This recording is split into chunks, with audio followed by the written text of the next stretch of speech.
you have any extra highlighters? You already went through the deal? I left it at home. You left it at home. Okay. So there's a $50 charge for the extra highlighter? Can I get back to you on that when I get my license? Sure. That's what can I do? Right now.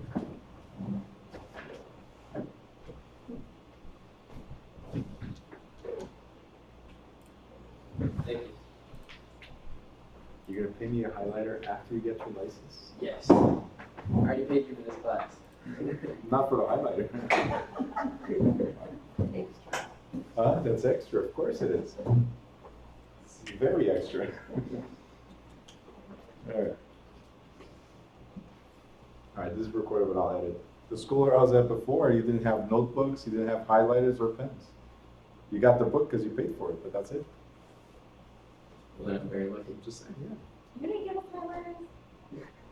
I always had some. So whoever forgot, I always had some at the school, but those came out of my pocket, not the school. Yeah. Anyway. So,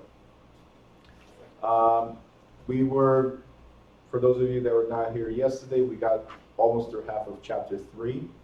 So we're going on disclosures right now. Is everybody on that page? Yes. Okay, cool. So disclosure is the last duty that you got to have when you represent somebody. Okay? It's very, very important that you disclose anything that is a material fact. What is a material fact? Anything that could affect the transaction.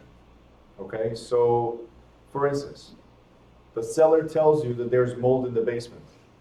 But then the seller tells you, hey, I know there's mold, I'm going to paint it over, don't tell anyone. That's not legal. Well, the agent already knows that there's mold. So if you know there's mold, you must pass that information along to the other agent, which in turn will pass it on to the buyer, because it could affect the transaction, right? If you're the buyer and you find out that there's mold, does the house have the same value? No. Does that make sense? So you must disclose anything that could affect the transaction. So it says right here, it is the agent's duty to pass on to the principal all facts or information that he or she obtains that could affect the principal's business or decisions. Please highlight and put a star. The agent must volunteer, underline, volunteer, pertinent information whether or not the client asks. Do all agents do this? No. Of course not.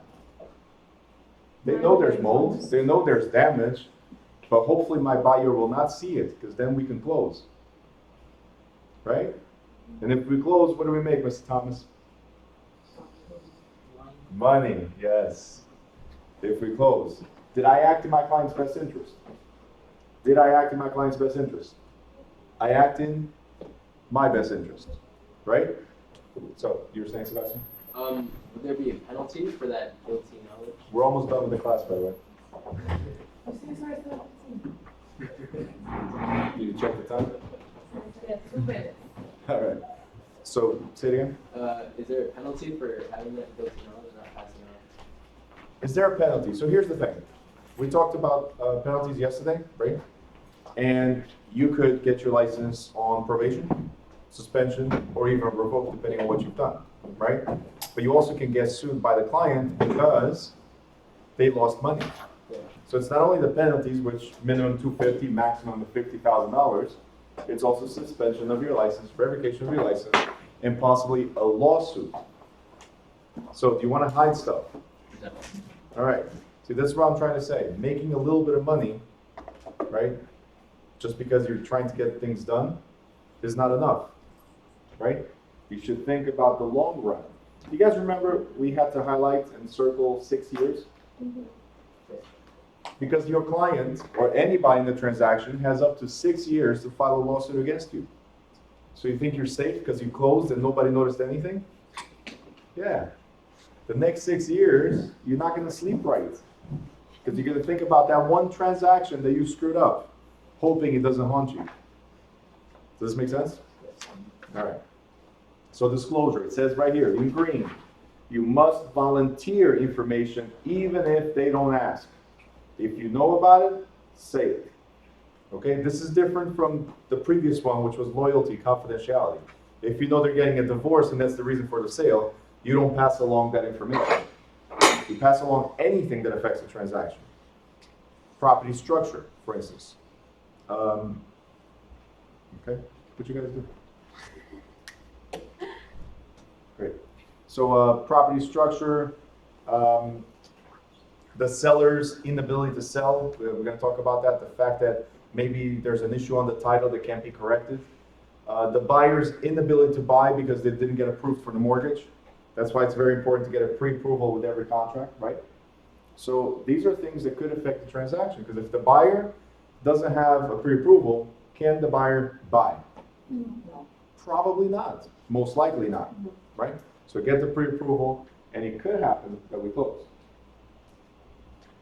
Right?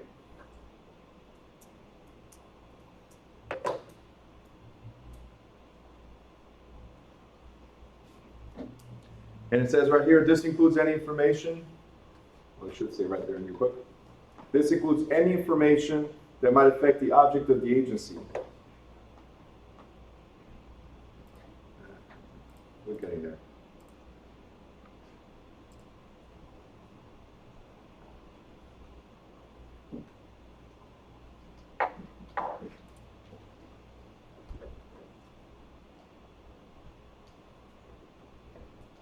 There you go. So it says, this includes any information that might affect the object of the agency, the true value of the property, and possible legal consequences of contract provisions.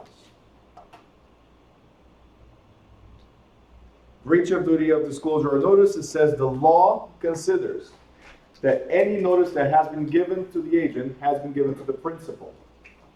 The agent, therefore, has a duty to pass on any material information, and all offers must be presented immediately. All written offers must be presented immediately.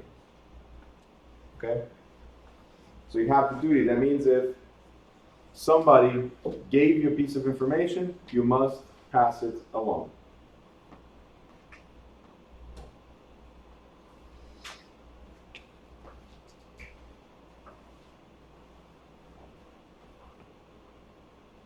On the right-hand side on top.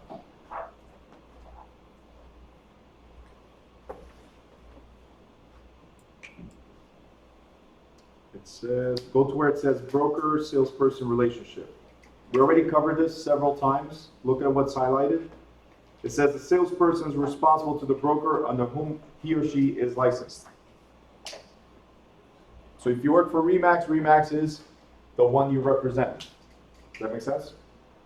You don't talk about how good Keller Williams is, or you're going to do the best work for Keller Williams because you work for another agency. So you're responsible to your broker only. Next it says salesperson and broker. A salesperson, it's the second sentence there, salesperson has no authority to make contracts with or receive compensation directly from anyone other than his or her supervising broker. We already know this, right? Yes? Yes. Who pays you? Your sister? No. No. Your broker of record. Okay. And it says all activities must be performed under the name of the supervising broker, because that's your sponsor. All right? And to make this clear, you guys watch sports of any kind? Okay. Soccer?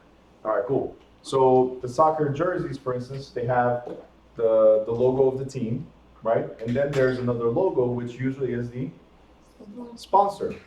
So let's say the team is sponsored by Reebok, as an example. On your free days, which they don't have free days, but on your free days, can you wear Adidas or Nike? No, because you have a contract with your sponsor. Does this make sense? So if your sponsoring broker is Remax, then who do you represent? Remax. Don't wear anybody else's flags, you only wear this one. Good morning. All right. Next, where it says independent contractor versus employee, we go to the next page. All right, independent contractor versus employee. And you're going to go to the second sentence where it says, Employer-employee relationship allows a broker to exercise certain controls over salespeople who are employees. So right now, if you work for somebody else, your boss has control of you.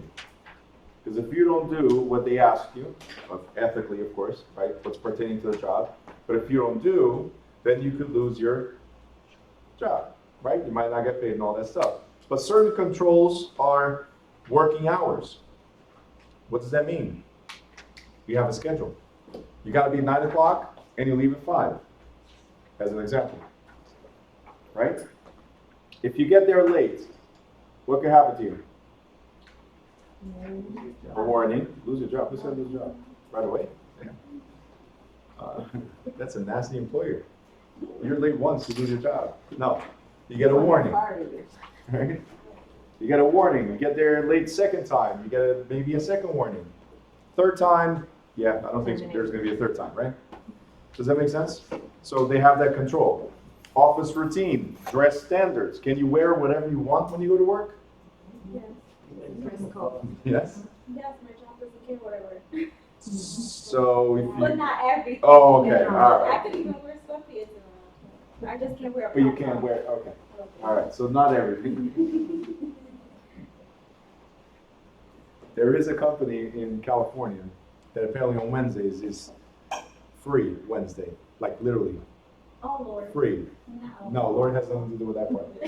But anyway, I think their thing is, it's gonna sound nasty, but make people connect. So next. Like for employees to get comfortable with each other and all that stuff. What? I don't know. No, people are married.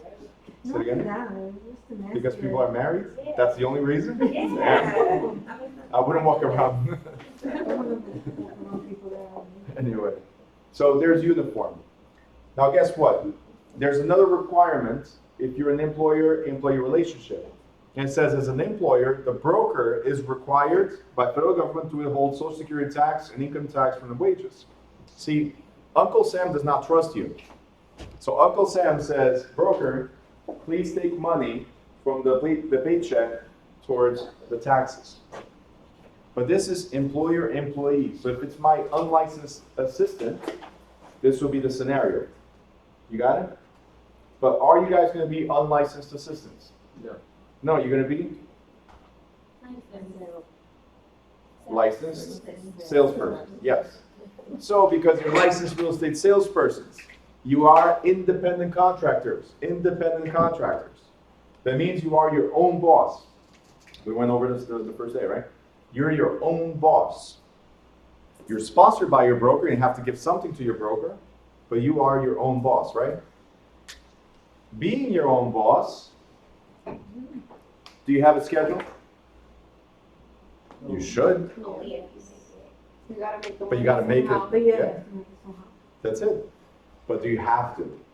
No. Can you say today, you can say, hey, you know what? I'm going to class. Not going to class? Yeah. No, but can you say, I'm taking the day off? Yeah. Of course, you talk to yourself in the mirror and say, hey, I'm taking the day off. Right? And the mirror responds, sure. Yeah, Take you the day go off. back, you're back at kind of like, no, go to work. There should be something on your mirror that says, don't talk to me, go to work. Right? Every morning, think about it. Anyway, so the other thing is clothes. You can wear whatever you want, right? If you work for yourself, you can wear whatever you want.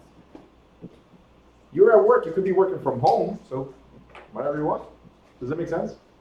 If you come to the office, make sure you wear something appropriate. But again, you are independent. You can get fired right away. Right? But fired from what? From working with us tomorrow associated with somebody else. Simple. I have a question. I had a friend where, like, he had his license and all, and he used to sell homes, but his full-time job was another one. However, he used to get the listings, and whenever he wanted to do a showing, he just had to do it. Can that be possible? Or he has to have some hours at the office in order to get listings and go show property? You are independent, you have access to your own stuff. So you're gonna have access to. So properties. basically, as long as he got money to his broker, he's fine. As long as he's licensed. So there, I mentioned this on day one, there's 4 ways to work, right? Full-time, part-time, sometime, no time. Okay, these are the 4 ways to work. Full-time, you don't have any other job, you're focused on this. Part-time, you have another job. Trying to answer your question. Sorry. Stop interrupting. Distracted. Anyway, so part-time means you have another job and you're here trying to get rid of the other job, for instance, or just as an extra. Sometime, you're not serious about this, or you're really that busy that you might jump in and out once in a while. Does that make sense? And then the no time is the referrals. I don't have time to this. You want to buy? Sure. Here's somebody for you to buy. I'm going to refer you. Does that make sense? So as long as you're licensed, you can work the leads. Simple as that. If the property is listed through your brokerage, then your broker takes a cut. So let's say you buy your own property and you sell your own properties. If you want to list your own broker because you want the exposure, then the broker takes a cut. Simple. Does that make sense? Anytime you help somebody, you can have another job. You can work 60, 70, 80 hours at your other job. If you found 1 hour to close a deal, let's do it. That's if you don't want to be a broker, right? That's if you don't want to be a broker. If you want to be a broker, then you need to have 3 years as a full-time salesperson. Okay? So you have to get like be in the office, full-time job for Yeah. 3 years. Now, if you're at the office, you're not making money. I mean, make like showing house for 8 hours daily. Something like that, yeah. So, I just want to touch on that real quick. If you are in the office, if you expect the office to provide you anything, you're dead wrong. This is not an employment. You are independent. So there's a lot of people that think, oh, I'm going to go to the office, I'm going to get the leads, I'm going to do this, I'm going to do that, and the broker is going to tell me exactly what to do. Your broker is not your boss. If you don't go out there and do something, it's not going to come to you. You guys understand? Yeah. You only come to the office for 2 things. I'm telling you right now, only 2 things. One is for training, and the other one is to get your check. Simple. Everything else is done out there. But yes, you should be showing houses for 8 hours. Showing houses, talking to buyers, marketing, all that stuff for 8 hours. I have a question. This is a Or more. question. There's no stupid question. Um, Okay, that one is. Sorry. So how like you said, how we get connected? Like how I get the people? How all this work? This is my big question. Like I've So been you- asking myself. I know. You start with, hello, my name is. Mhm. You walk to a coffee shop, grab coffee. People look and be like, hey, you're a realtor. What about that doesn't happen? If that doesn't happen, there's networking groups. Mm-hmm. So when you get to a broker, there's going to be training about that. There's different ways. Do you go to church? Yes. Do you talk to people at church? Besides God? Sometimes when I come. You walk He in said there. yesterday, WhatsApp, I'm sorry, WhatsApp, Instagram, Facebook, that's it, bam. All your followers, at least some of them, you're gonna catch attention. That's it. And have them call you and be like, hey, listen, can you help me So out with my marketing training? myself, like throw myself out there. Yeah, throw yourself out there. So waiting to somebody. Don't throw yourself. Yes. So basically, waiting to somebody approach me. You don't wait for people to approach you, but you want to, okay, so here's what I want to tell you. I believe strongly in educate first and sell second. What does that mean? The more information I put out there, the least amount of sales I have to do, because people approach me. Does that make sense? I give you an example that I have a very a good friend of mine that we were co-workers years ago.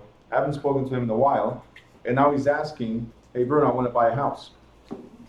By all these realtors that he knows, but he decided to reach out to me. So put information out there, and eventually people are like, all right, And treat them like your babies. So and when treat you them like come, your babies. There I you go. recommend. Care enough. Yep. You got it? Good. Again, all these specific trainings will come along once you, with a brokerage, they are supposed to guide you in that sense. They're not supposed to hand over leads to you, because if I give you a list of 1,000 people right now, what do you know how to do? Nada. Yeah, so the list is going to be there. And then you're not going to call because you don't know what to say or what to do. Does that make sense? A lot of people get phone fright, not stage fright, it's phone fright. They don't touch the phone. Okay? You would call without knowing what to say? Yes. What would you say? Go ahead. Well, once I have my license, I will call and be like, hello, It we looking might be, for a house, I have some it house might I be can show you. easier for females. It's easier for females? I said it might No, it's just, I think it's a personality. All right. So we're going to do a test real quick. be. Oh, Tay- yeah, personality, definitely. Tasia, call Melanie, sell Hi, Melanie. Hi, how are you? I love your makeup, girl. How you it. know? Over the phone? Over the phone? You didn't say phone. How you doing? FaceTime. All right. If Wait. that blue comes up, when I put it in my phone, I'm FaceTime. I love your Wait, lashes, wait. girl. I love your lashes. If that blue comes up, it's trouble, Yeah. right? So, Get them I don't know how I feel if my comfortable realtor first. FaceTime me. huh? I don't know how I feel if my realtor FaceTime me. You don't use your phone, you don't count. Here's the thing you guys are not understanding. It's That's not what your you will realtor say, yet. she's looking cute and hot. Exactly. You'll be like, can I take you on a date? I know that that's. There goes your girlfriend. Now listen to what I was saying. Nobody knows, listen up, nobody knows you're a realtor because it's cold calling. When you have leads, it's cold calling. Meaning they don't know you. So what are you going to do? Call and say, hey, I'm a realtor. Do you want to buy? Do you want to sell? Okay, so how you No. get this list? How you know this person is You're a broker. interested? That's, wait, time out. That's what I was saying before. I don't believe in that. I can provide you 1,000 leads right now, but I don't believe in that because that's a cold call. Not everybody is good at it. There's going to be one person in the group that's good at picking up the phone, no shame, and say, hey, you want to buy? No, next. You want to buy? No, next. You go hire me. I was doing it marketing. So that's what I was Okay, we got asking. two. It is, that's what I was asking. They said like, all right, so you don't believe in that because not everybody has the personality Correct. to go in front and do it. Maybe they're gonna hang up the phone on you. Correct. But especially like, where do you get this phone? So when you pick up this phone and somebody has my number and you in the phone and I'm interested in that house, telling me first, introduce yourself and how you got my information. Mm-hmm. And then the Now, question we is don't- going to be how you got the information, so on. Yeah. Like, So again, that's a specific training. My point, okay. I'm just trying to throw a point. I'm not going to go into the training No. because I just thought the reason I asked that question is because I thought you did throw out there like now hustle, like basically find. exactly. It That's how like, it is. If that wasn't happening, then we have somewhere. There's always ways. She Okay. just wants to Okay, make sure she's so- investing her money right. Got it. And that's what I'm trying to explain. If you guys give me a second, all of you. Come on, Chris. They gotta know it's 100% commission, you gotta work for this. That's Work for it. the point. You're not, that's what I was saying before, you don't have an employer. You're independent, so it's self-work. Now, here's the thing, guys. Leads are great if you created them, organic leads. If you're buying cold leads, what happens is you're gonna get 1% conversion rate, 2% conversion rate, 3% at best. What does that mean? You call 1,000 leads, and only 3% of those 1,000 will actually become buyers or sellers. So you wasted your time calling leads, unless you're really, really good at it, okay? There's one person in the group that's usually good at it. Work with somebody on those leads. Okay, let's say all of us buy leads, and you can buy them. There's online lists that you can buy. There's different types of leads. You want to buy people that are about to retire, perfect to move into condos, like downsize. Hey, buy a lead and be the best at it. Call them up. Hey, you're about to retire. Of course, this is not the speech. You'll get the training about it. But you're about to retire. Do you need that big house? Your kids are out of college, for the most likely, and you don't need all those rooms. Does that make sense? I got the perfect condo for you.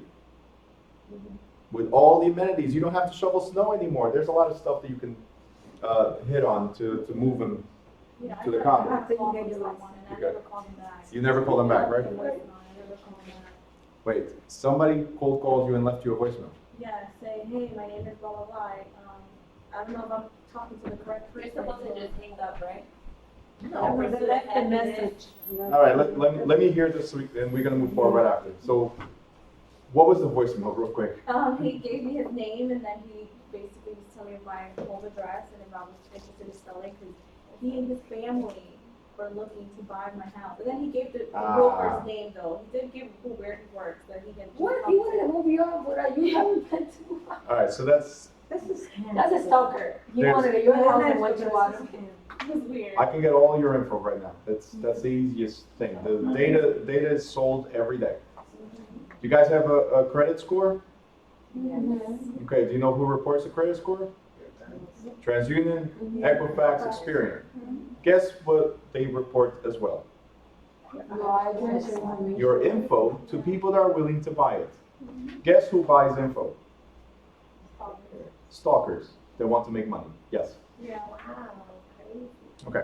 Anyway, so the point is you get trainings, all that stuff. Now here, what I was trying to say, if the responsibilities from the broker to you are none other than training and guidance. Your own responsibility as independent is you make your own schedule, you hunt, right? That's what we were just talking about. You hunt. You wear whatever you want to wear. Of course, you got to have common sense. If there's a mandatory meeting at the office, I want you to know that there's no mandatory meetings. Because the only mandatory meeting is with your boss. And who's your boss? No, you. You're independent. You're independent. Your broker's not your boss. He's your sponsor. Oh, okay. Now, to break it down real quick, should you go to that mandatory meeting? Yeah. Yes. I just told you right now, there's only two reasons for you to go to the office. Trainings and to collect a check. You should be at every training, even if it repeats itself. Because if you hear this the second time, it sounds totally different. The first time you're hearing something, you'll be like, what is this? That's how Second time, I know. What are you talking? Second time around, it's kind of like, oh, yeah, he mentioned that the other day. Does that make sense? So go back to the trainings as many times as you can. People give up on trainings halfway through it. Guess what happens to those people? They lose. They stop. They're not successful because they don't know what they're doing. All right? So keep on going to trainings. And guess what? While in the training, you might find a hello, my name is, that needs to partner up with you on a particular deal that you have experience on. While you were talking about Zillow leads or contracts or listings or stuff, and somebody was sitting there, another agent, that says, hey, I heard you deal with Harrison area. Do you know anything in Harrison? I have a seller. Or I have a buyer. Do you have a seller? Does that make sense? It could happen at a training. It could happen right here. Are you guys understanding this? Where do leads come from? Look to the left, look to the right. You got leads right here. Simple. Okay? Next. Brokers cannot require independent contractors to work certain hours or attend office meetings. We already talked about this. And they cannot pay you any salary. They pay commission. So that means you get a full check. Now, most of you are used right now to getting a net pay, right? There's a gross pay, which is the amount you wish you take home. And there's net pay, the one that's like a consolidation price. Okay, yeah, sure. Consolidation price, I'm sorry. Yeah, great, take it home. But that's not the one you want. You want the bigger check, right? That's what you get in the brokerage. You get paid a full check. But don't get me wrong, you don't get the full check. You get $10,000. Great. But at the end of the year, what must you do? Pay back. You got to pay taxes. Okay? So rule of thumb, this is what I do. For every $1,000, you take $200 and put in a separate account. So that means that for every $10,000, you take $2,000, put into a separate account. That separate account is called IRS fund. You're putting money on the side so you can pay taxes at the end of the year. I'm sorry? 20%. Huh? I would do 20. No, it's You 20. do- Then you do a if you paycheck? get a check, You do a it's, paycheck? So it's this is 20% different. always. No, not check. I mean, I don't make the credit card. I usually between 28 just because I'd rather have Why? leftover than. With 20%, you should have left over because you have expenses, don't you? Yeah, but it's always better. Oh, For of course me, it is. for- Put money for- aside, yeah. For me, it's just. Treat it as a savings as well. Yeah. That's it. But 20%, that's what I usually tell people. Put it aside so you don't get a surprise at the end of the year. I know some realtors that as soon as they get a check, they had already spent it a week ago. They got it today, but they spent it already a week ago. So by the time IRS comes, the time to file taxes, IRS slams them with 20, 30, 40, 50, $60,000, right? And they're negative 60, so how are they gonna come up with 60? Does this make How much sense? is the tax, percentage for, well, not a tax, Get a good CPA. for the social security, on the side, where you were self-employed? Oh, so that depends on what you're trying to put, yeah. What your bracket is, what you're trying to put, if you have dependents, if you don't. So that's why I said, get a good CPA. I always recommend CPAs. If there's any tax preparers here, I'm sorry, I'm a tax preparer as well. But when it comes to self-employed, I do recommend, and if you have properties, I do recommend a CPA. Not all tax preparers know what they're doing. Not all CPAs know what they're doing. But just like a brain surgeon, if he screws up, there's something called insurance or bond. A tax preparer, yeah, it sucks. Does that make sense? All right. Broker's compensation, next. Broker's compensation. Second sentence says, compensation is often computed as a percentage of the total amount of money involved, but it can be a flat fee or hourly rate. Now, we don't do hourly rates. It doesn't make sense to make hourly rates because sometimes our job is like 30 seconds. Pick up the phone, call, is this done? Yes, great. Hang up. Does that make sense? So hourly rates don't make sense. Usually what we do is a percentage, or we say, you know what? Instead of 6%, just give me $18,000. Some people are scared of percentages. They don't know how to run those numbers. But if you give them a flat fee, here's the number that you're comfortable with and they're comfortable with, why not? On 300,000, 6% is 18,000. So as long as you know how to run those numbers, you're getting the same pay. Does that make sense? Okay. Well, more or less the same thing. The commission or fee is usually considered to be earned when the broker has accomplished the work for which he or she was hired. Unless there's agreement to the contrary, after a listing broker procures a ready, please underline this, ready, willing, and able buyer, the seller is technically liable, all the way to the top, for the broker's commission. So let me ask you something. When do you earn your commission? Within 10 days. Within 10 days. Where did that come from? 10 days of what? Sorry, you said? As soon as the deal is closing, the broker receives the money. No. When do you earn your commission? When you close the, No, as soon as you That's what start. they said, and I said no. As soon as you start. Nope. When your broker gives you the money? You guys are confusing earning and collecting. When you're hired? Nope. You got hired, what did you do for me, Grace? When the transaction is signed, what transaction? The contract? That's what you're saying? So when the contract is signed, when you found a ready, willing, and able buyer that puts an offer, and both parties accept, you've earned your commission. When do you collect it? when you close it, so. Now is at closing. You earn your commission the moment you match make. Okay? You've earned it. Even if the deal goes back? That's why you only collect at the end. Got it? So it says right here. basically the question, I know what you're saying. Earning and collecting are two separate things. Okay. You Earning and collecting are two separate things. So I'm you- telling you this because there is a question Okay. in the exam. So you earn it when both sides agree, Yes, and you collect it 10 days after, within 10 days. 10 days. Correct. So this is what we're going to read right now. It says, a ready, willing, and able buyer is one who's prepared to buy on the seller's terms, is financially capable, and is ready to take positive steps towards consummation of the transaction. And it says right here, this sentence is what I want you to highlight, underline, put stars, bubbles, arrows, whatever you got to put. It says, even though The fee is actually earned earlier.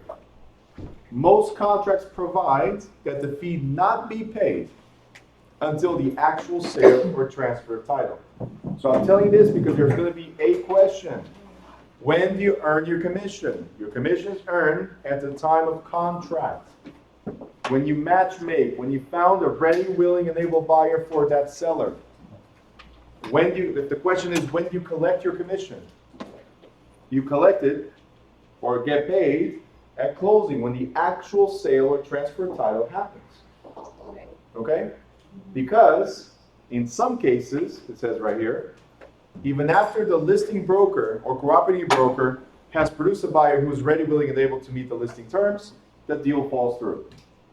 Right? So that's where you're asking. The deal might fall through. See, you've earned it, but you don't collect. Because if it falls through, you keep hunting. Okay? But you've earned it. They cannot take it away from you anymore. Is that clear?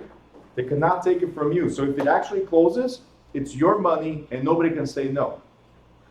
If it doesn't close, sorry. But is it possible they still get paid even though it doesn't close? Yeah. Of course it is. If such occurs for any of the following reasons, the broker may still be entitled to a commission. So here's the reason. The owner changes his or her mind and decides not to sell or refuses to sell. Is that your fault? That the seller goes like, yeah, not today. We're not selling anymore. Is that your fault? No. So your broker can go after commission. Okay? There are defects in the owner's title that are not corrected. Is that your fault? No. The owner, the seller, knows about these mistakes that need to be corrected. If they don't correct, it's not your fault. Okay? The owner commits fraud with respect to the transaction. Is that your fault? Hopefully not, right? No fraud. Okay, does this make sense? As long as the reason why it got canceled is not your fault, but it's the principal's fault, right? So sometimes it's just the nature of the beast, the deal falls through. But if it's the principal actually backing out of deal or doing anything that could affect the deal, you could still go after commission. Does it make sense? So, when do you earn commission? At the time of the contract. At the time of contract. When do you collect commission? When you get paid commission? Within 10 days. Within 10 days of closing. Okay? Simple. Can you still get paid, even if it doesn't close? Yes. Yes. Yes, as long as Is the reason. It's one of these reasons. one of those reasons. As long as it's the principal's fault, not yours. Let's say, like, for example, like, what happened to me with this property, that there was a, soil contamination. Okay? At that time that I was backing up, the salesperson didn't earn any commission in that situation, right? Supposedly not. Okay. Because you're not backing out because of your fault. You're backing out Because because of the seller. it's seller's fault. Okay. Okay? So it's always like basically, when they say the owner here, you're meaning the buyer. Owner is a seller. But Okay, okay. But those are examples. I'm just trying to show you, then right here it says, as long as it's the principal's default, it's not yours, it's the person you represent. Because it could happen to the buyer as well. Right? Can the buyer decide not to buy? Yeah. Yeah. And then it's going to hurt commission. So can the buyer get sued? Yes, and we'll talk about that later in contracts. But yeah, everybody in the real estate transaction can get sued. Okay? Including you.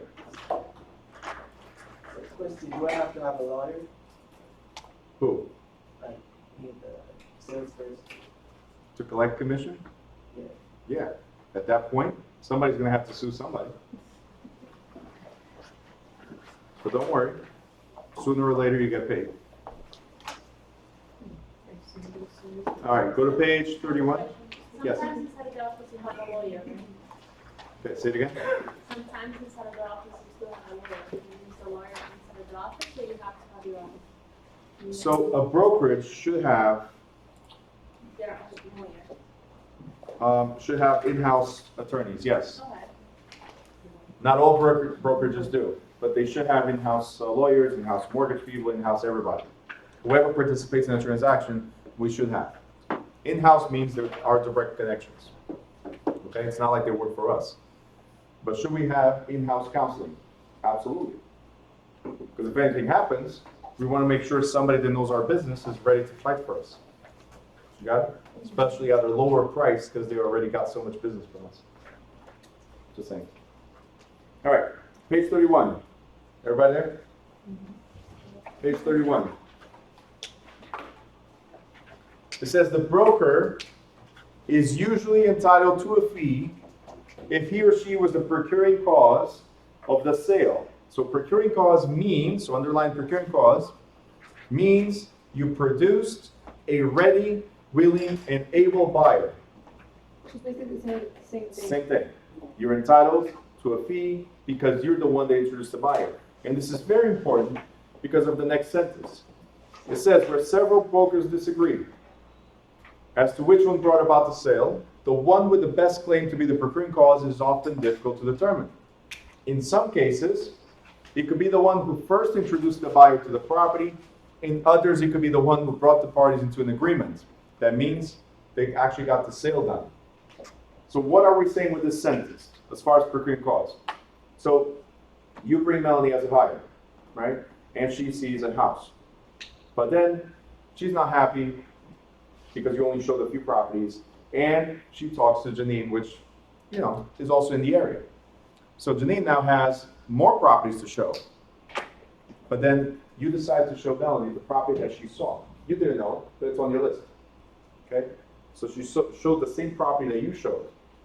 Remember, you're the original realtor, but then she ditched you and went to somebody else. Okay? And now, because you had already seen this property, and you want this property, you decided to put a contract. So both of you prepare the contract. The question is, what happens to you? They prepared the contract, not you. She was your buyer, okay? But they prepared the contract, not you. What happens in this situation? It's difficult to determine. It's difficult to determine. It's the one with the best claim. So in this case, she was the one with the best claim? Maybe. I think it's more when you talk and like seduce somebody to buy it. No. When you sell But something. that was a good one. Yeah. No. Remember I said follow-up is key in the business? Okay? What is the reason you weren't able to show more properties?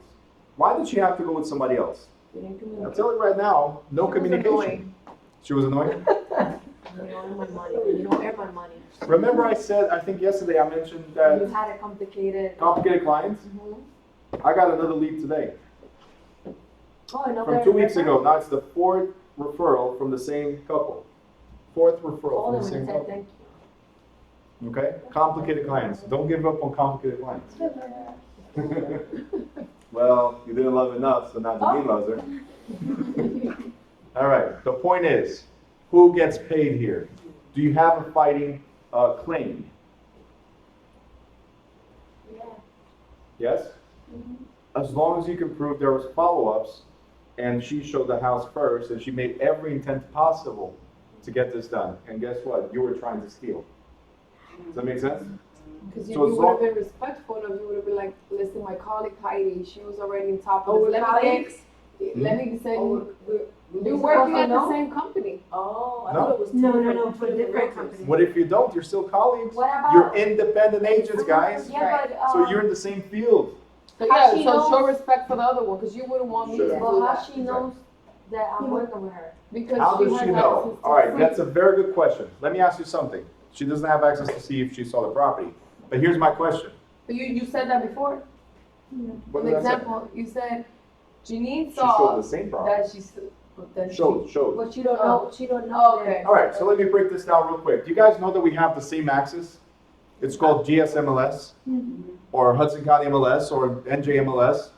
It's the same axis. So if Melanie is looking for properties, single families up to 300,000, right? 3-bedroom, 2-bath in the Newark area, guess what? When you pull a list, most likely it's the same list that she'll pull. Does this make sense? So there's no difference. This becomes a popularity contest. What does that mean? Who's following and who do more the work? You guys looking at my screen forward. Like you're looking over there. Right. Pause the screen. There you go. I have this Machine Gun Kelly, you guys looking at that? Here at work, and it keeps popping up, and it gets weirder and weirder every time, and I tell the IT guy, I need you to come fix it. He's like, oh, that's not priority on my list right now, this and that, and then like, it just gets, I'm like, I can't have that. Stop watching those videos, okay? It's- Now, no, it just what I was keeps popping saying- up, so people walking behind me, they're like, Eddie, what are you looking at? I'm like, what I was nothing. okay. It's annoying. It's like, I'm gonna stop working if he doesn't come and take the thing. Back to this. So again, you have access to the same list that she does, right? All of us have access to the same list. If you have a buyer that says 300,000, single family, 3-bedroom, 2-bath, all of us have the same list. The thing is, you saw some properties that you thought, when you saw the same properties, so it's the same 200 properties, you thought these 10 would fit my client best. So you showed 10 as an example. Out of the 200, you showed 10 as well, but one of them happens to be the same that you showed. That's the one she liked. So, and that's the one she had liked initially. So that's what I'm trying to say. But how do we know, how would you know that she already saw this property? By asking. By asking. If you guys are good at what you do, you're going to ask questions. And there's going to be hints, especially when you see in the person's face that there's no expression when looking at something for the second time. And for You the got most it? part, you're 'Cause gonna if be it's like, the I already first time, seen you this can always property. be- I'll show it to you. First time, you're always going to be like, oh, or wow, something. There's some type of expression. But they might also say, I already see this house. Yeah. Yeah. They might Like say, I did You see did might this, say, and I like yeah. this they might one. say, but because there's bad blood now, there's no follow-up, they might just be Listen, for the quiet, most let's do part, this. If you see that she's taking you to the same address, you'll be like, I've been here already. Oh, how, did you see this property already? So Just then show what it to happened me. if I was the one who miscommunicated that and I didn't tell her, she didn't know. Oh, you this won't and- have no problem. Yeah, you're the. No, I know, I'll close my Yeah, deal with yeah. her, but when she come after her, how she proved that. I'm not it coming was- after her. She's not Oh, recording It it. becomes a he said, You want your money. it becomes a he said, she said type of thing. Okay, so that's, Oh, don't okay. waste your time on that. That's the problem. Yeah. But do you have text messages? Do you have emails? Do you have anything that proves that you, this is important, guys, because you could lose a deal Yeah. because of this, okay? Or not. You can gain a deal because you're better than the person before. So the question is, who gets paid? Is whoever can prove that they were the procuring cause, right? Next. Meeting of the minds. Have you ever heard of meeting of the minds? My thoughts meet your thoughts. Meeting of the minds. So you put an offer, and guess what? That's exactly what I was thinking my house was worth. Does that make sense? We agree to the terms. There's a meeting of the minds. We're in agreement. Okay? On price, down payment, and financing method. Salesperson compensation. You guys already know that it's a salary or split, right? And you can only get paid from who? Your broker, agency and consumer, special agency, we talked about this already. On the right-hand side on top, right above disclosure of agency.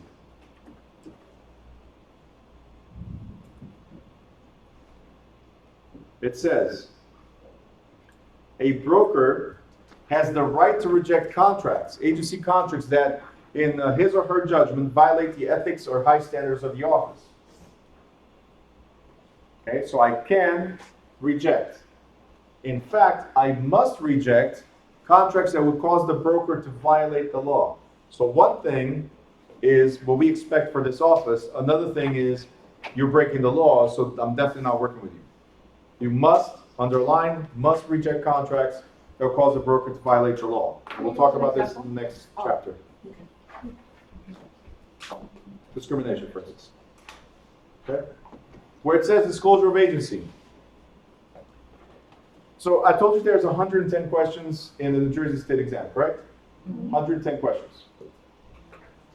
There's 22 chapters in this book. So if you were to divide it evenly, we're talking about 5 questions per chapter. Okay?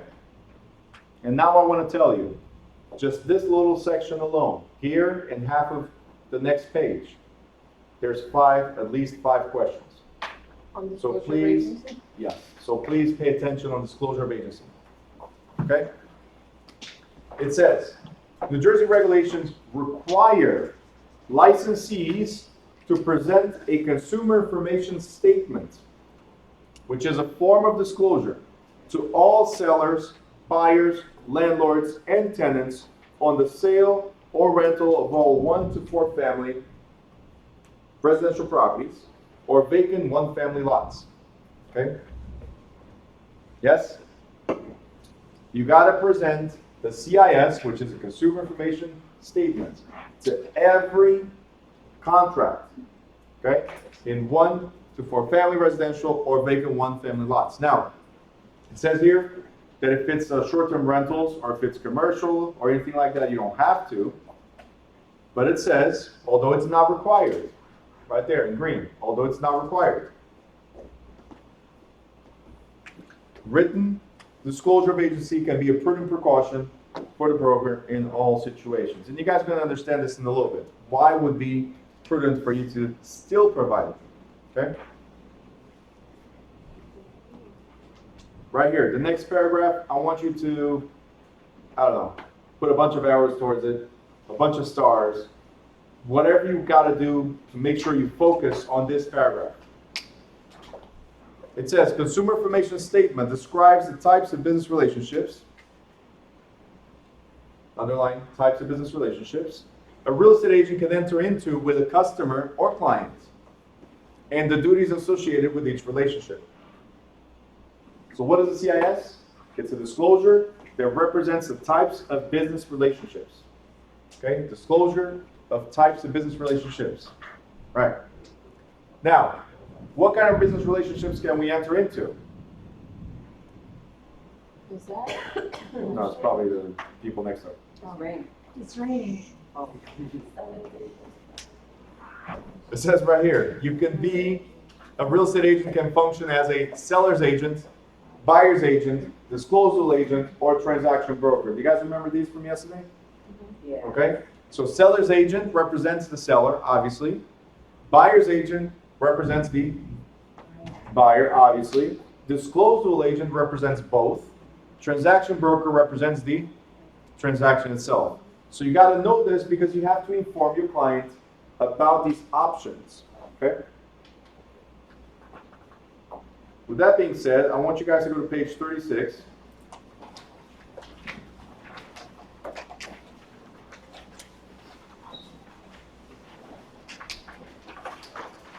And then we're going to come back in a little bit. You gonna explain better that? Yeah. Confusing. I'll think about it. On page 36, I'm scared of that. This kind of Yes. don't be scared, it's just the chairs next door, it's not thunder. Yes, it's the 3rd floor. It's the 3rd floor, that's what it is. Okay. Furnishing the consumer information statement. Before anything, what is the consumer information statement?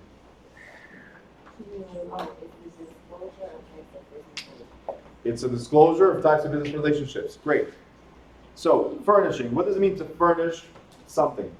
Make over, So again, polish, make over. polish? Yeah, polish. No. Provide. In this case, provide. So right there, providing the CIS. You said presenting. No, present, provide, sing it. But thank you. You can write present or you can write provide. One or the other. Or give if you No, want. no, I didn't say anything. I said, like, No, it wasn't free. All right. It says, real estate agents are required, circle, underline, put arrows or bubbles, required to furnish the CIS before any discussion. Make sure you underline before any discussion. Any discussion. Arrows, bubbles, stars, any discussion. of a seller's, landlord's, or buyer's tenants. Motivation or financial situation is initiated. So when must we provide the CIS? Before any discussion? What kind of discussion is that? I called you up, Ms. Jones. I call you up. I say, hey, I want to buy a house. What do you tell me? I'll be back to you. That's it. And this, Heidi, is how you lose a client. Janine. What was the question again? The question was, I call you up and I say I want to buy a house. What do you tell me? I'm a seller. No, you're the agent. You're the agent. So I called you up. You're my agent, Okay. or probably going to be my agent. I'm not What are you the looking agent. for? Well, I'm going to get back to you then. One family, two. Well, I believe do you get pre-approved? No, what are you looking for? This is a trick question. Financial, what are you looking to spend? I would ask details on the house you sell. Say it louder. Provide the CIS. Before any discussion, before we talk about anything or what you're looking for, the first thing is Provided. providing the CIS. Before we can proceed, I have to provide you this form of disclosure mandated by the state of New Jersey. Not everybody does that. Nobody does that. But I'm telling you what the law is. Well, it's gonna be on the test. So, Oh, yeah. let me show you guys what the CIS is. I want you guys to go to page 34 That was my question. and page 35.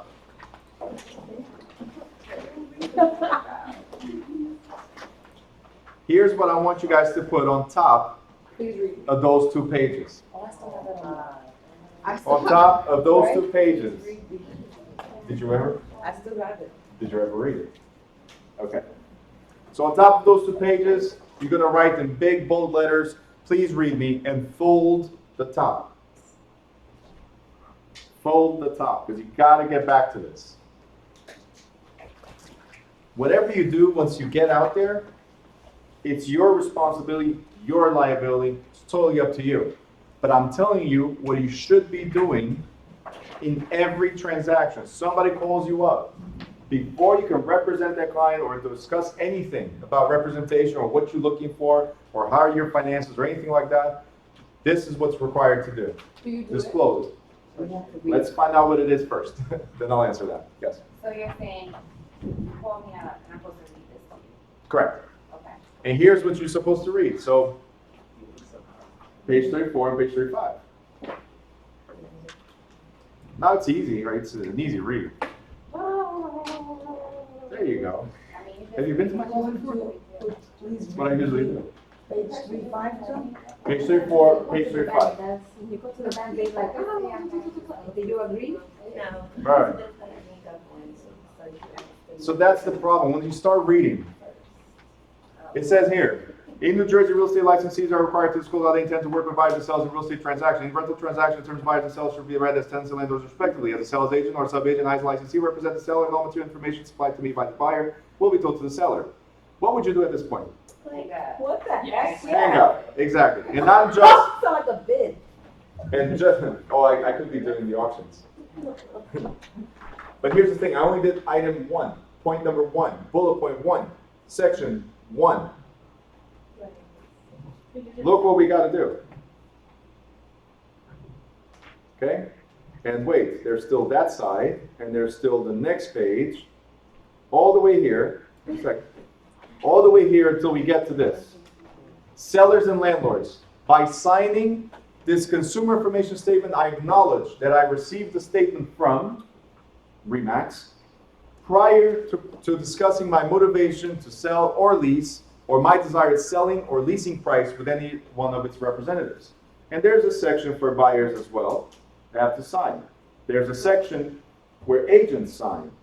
They choose what they're going to be, seller's agent, buyer's agent, both, right? Or transaction broker, and there's a date. Good so far?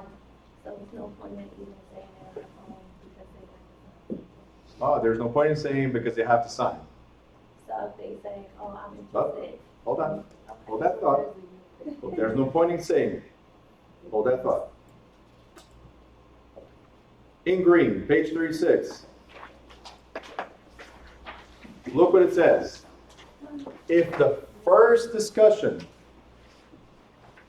takes place by telephone or in a social setting, meaning you're not ready, you're just here and you don't have the paperwork. What does it say next? It says the seller or buyer must still be verbally, underline, highlight, put circles, put bubbles, arrows, whatever you want.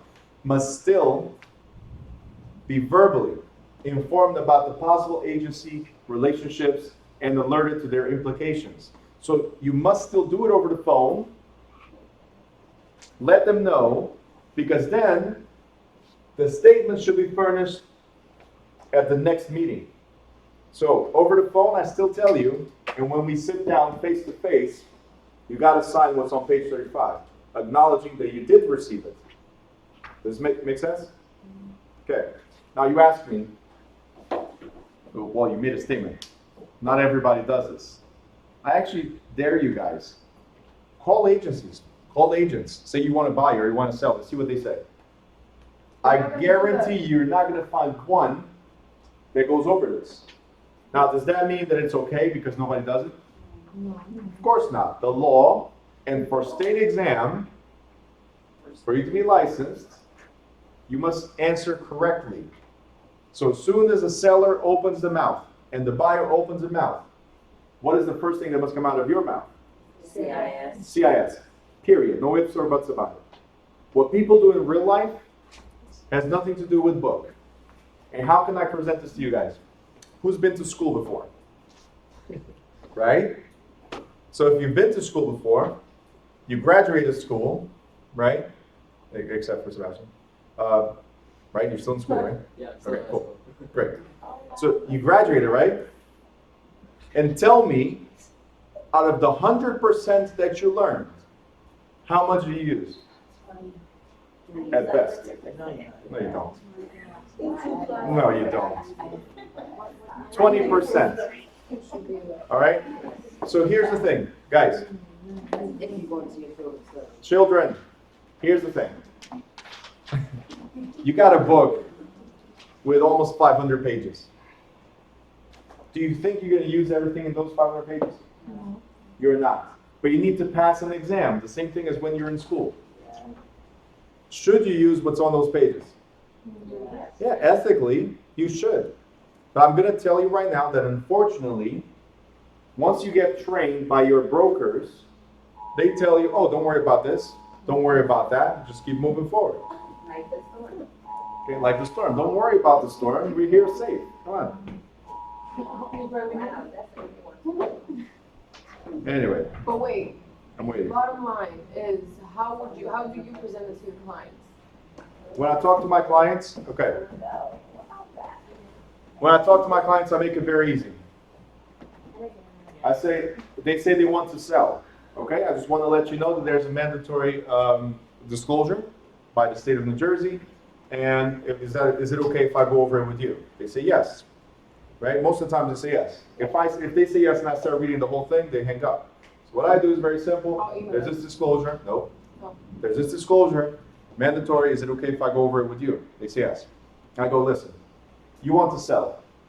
If I represent you as a sales agent, this is what you could expect from me.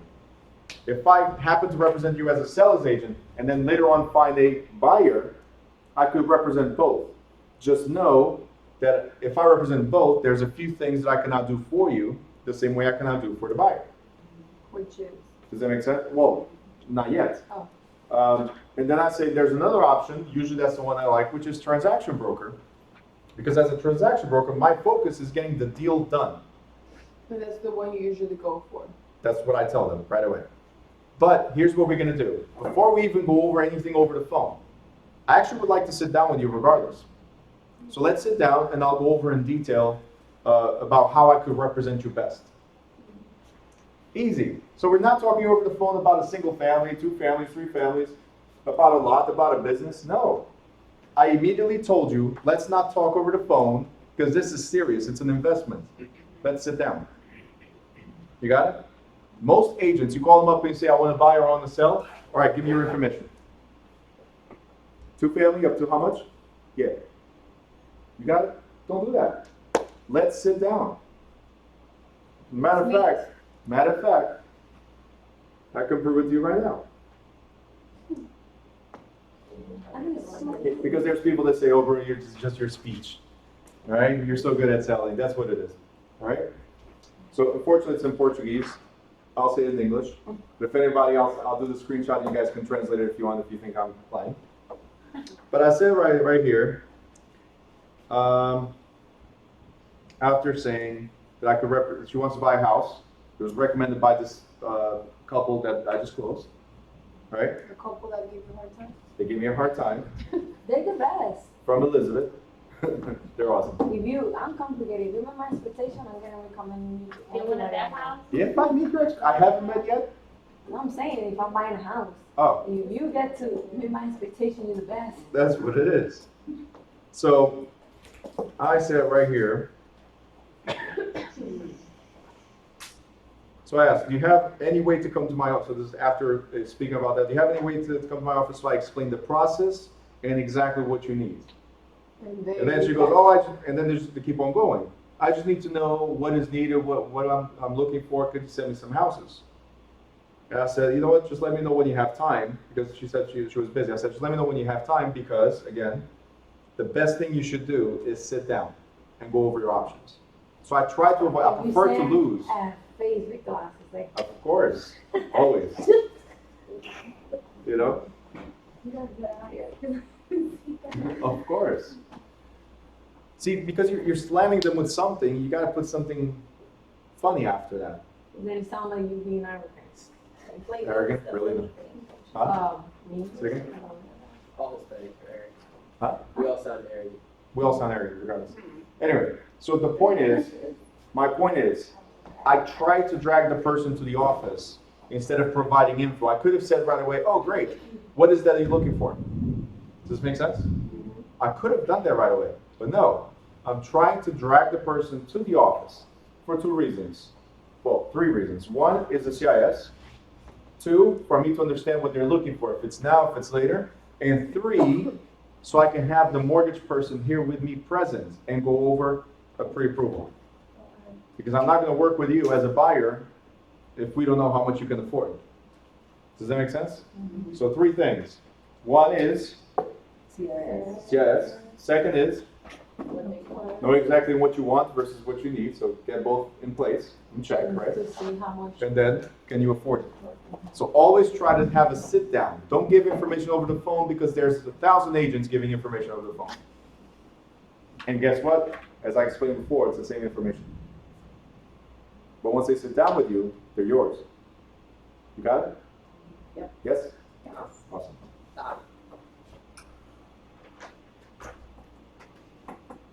And look what it says, last sentence, right above further written disclosures of agencies, it says sellers and buyers must acknowledge the receipt of the CIS on all contracts, offers, contracts, and leases. So they must sign that they did receive the CIS before the contract, before the lease.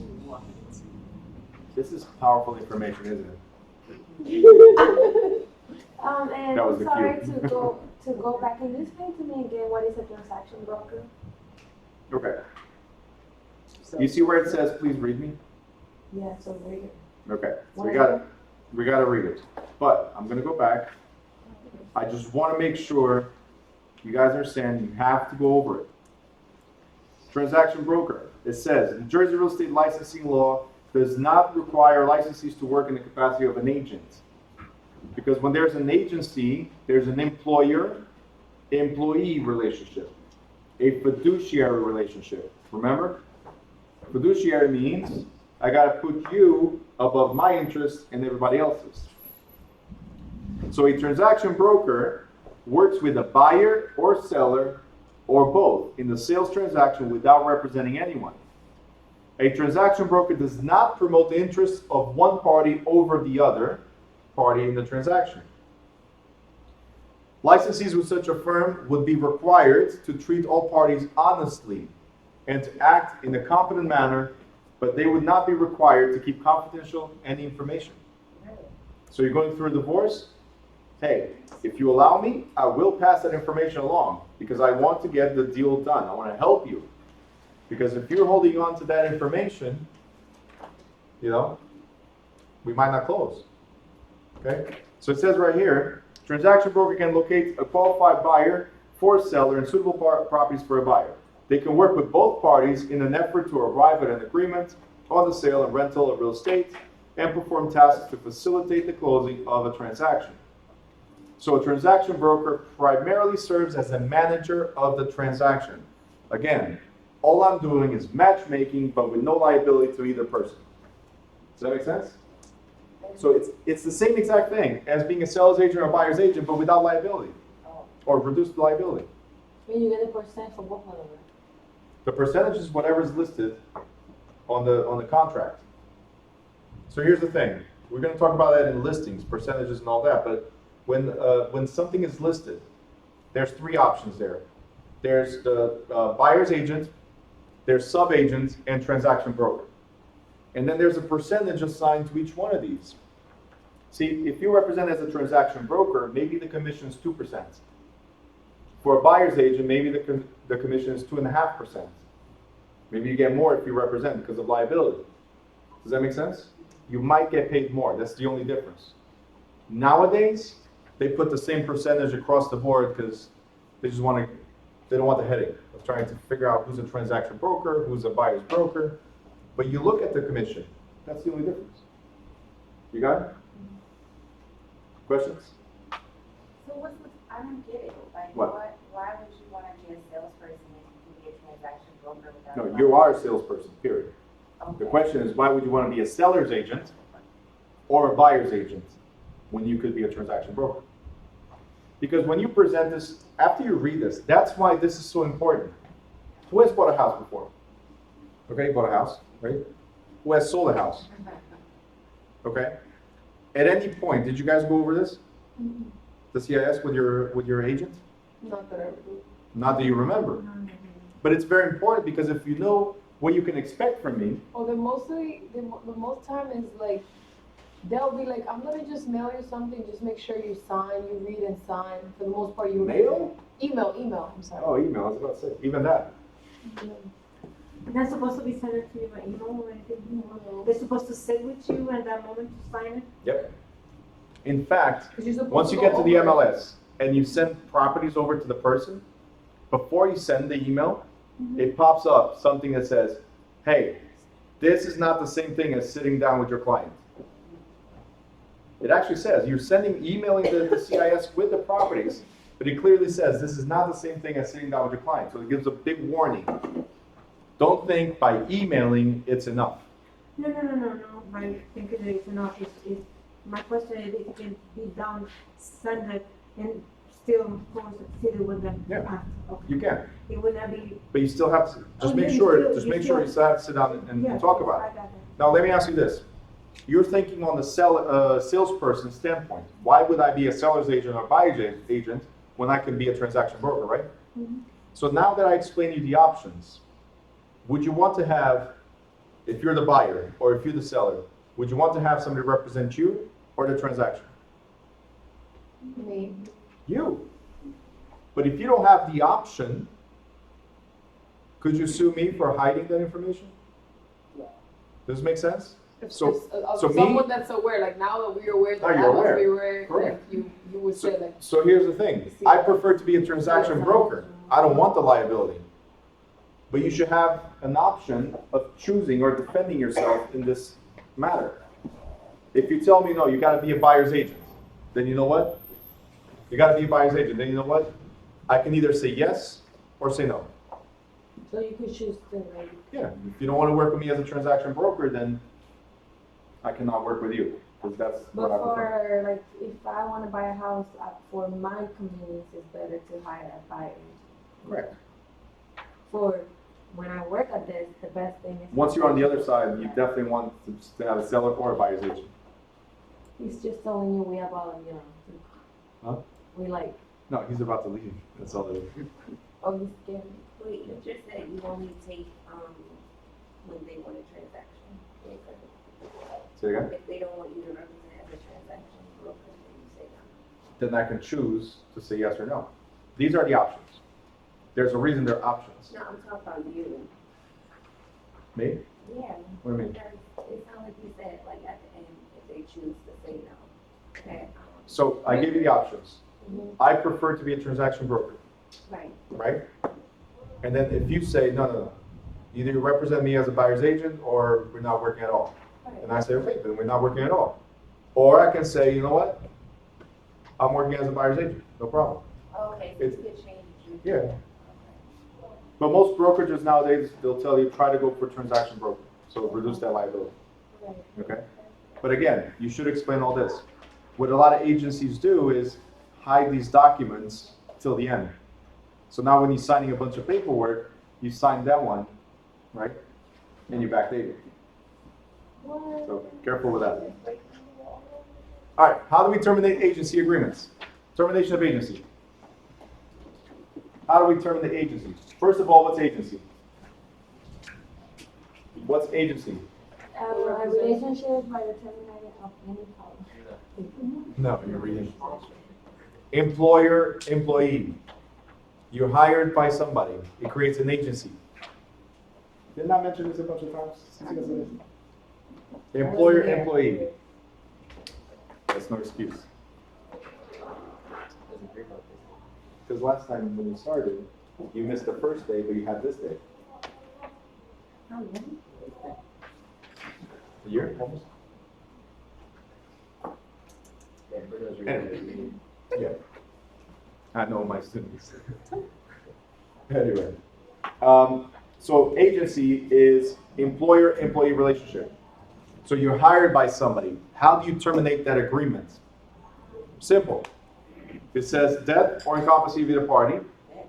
Yeah. Destruction or condemnation of the property. Expiration of the term of the agency. Mutual agreement to terminate the agency.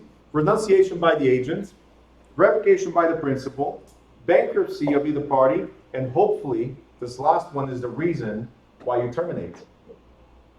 It says completion or fulfillment of the purpose for which the agency was created.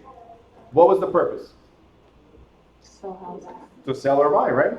I have a question. When you say either party, bankruptcy of either party, which is the other party? So Like agency you and relationship, Pedro? no, employee, employer. So you are the buyer, I'm your agent. Well, the brokerage. If the brokerage goes bankrupt, it terminates our agreement. Right, but If you go bankrupt, that doesn't matter. it terminates our agreement. Oh, okay, agreement, okay. Yeah. But this is says termination of agency. Agreement. Employer, employee.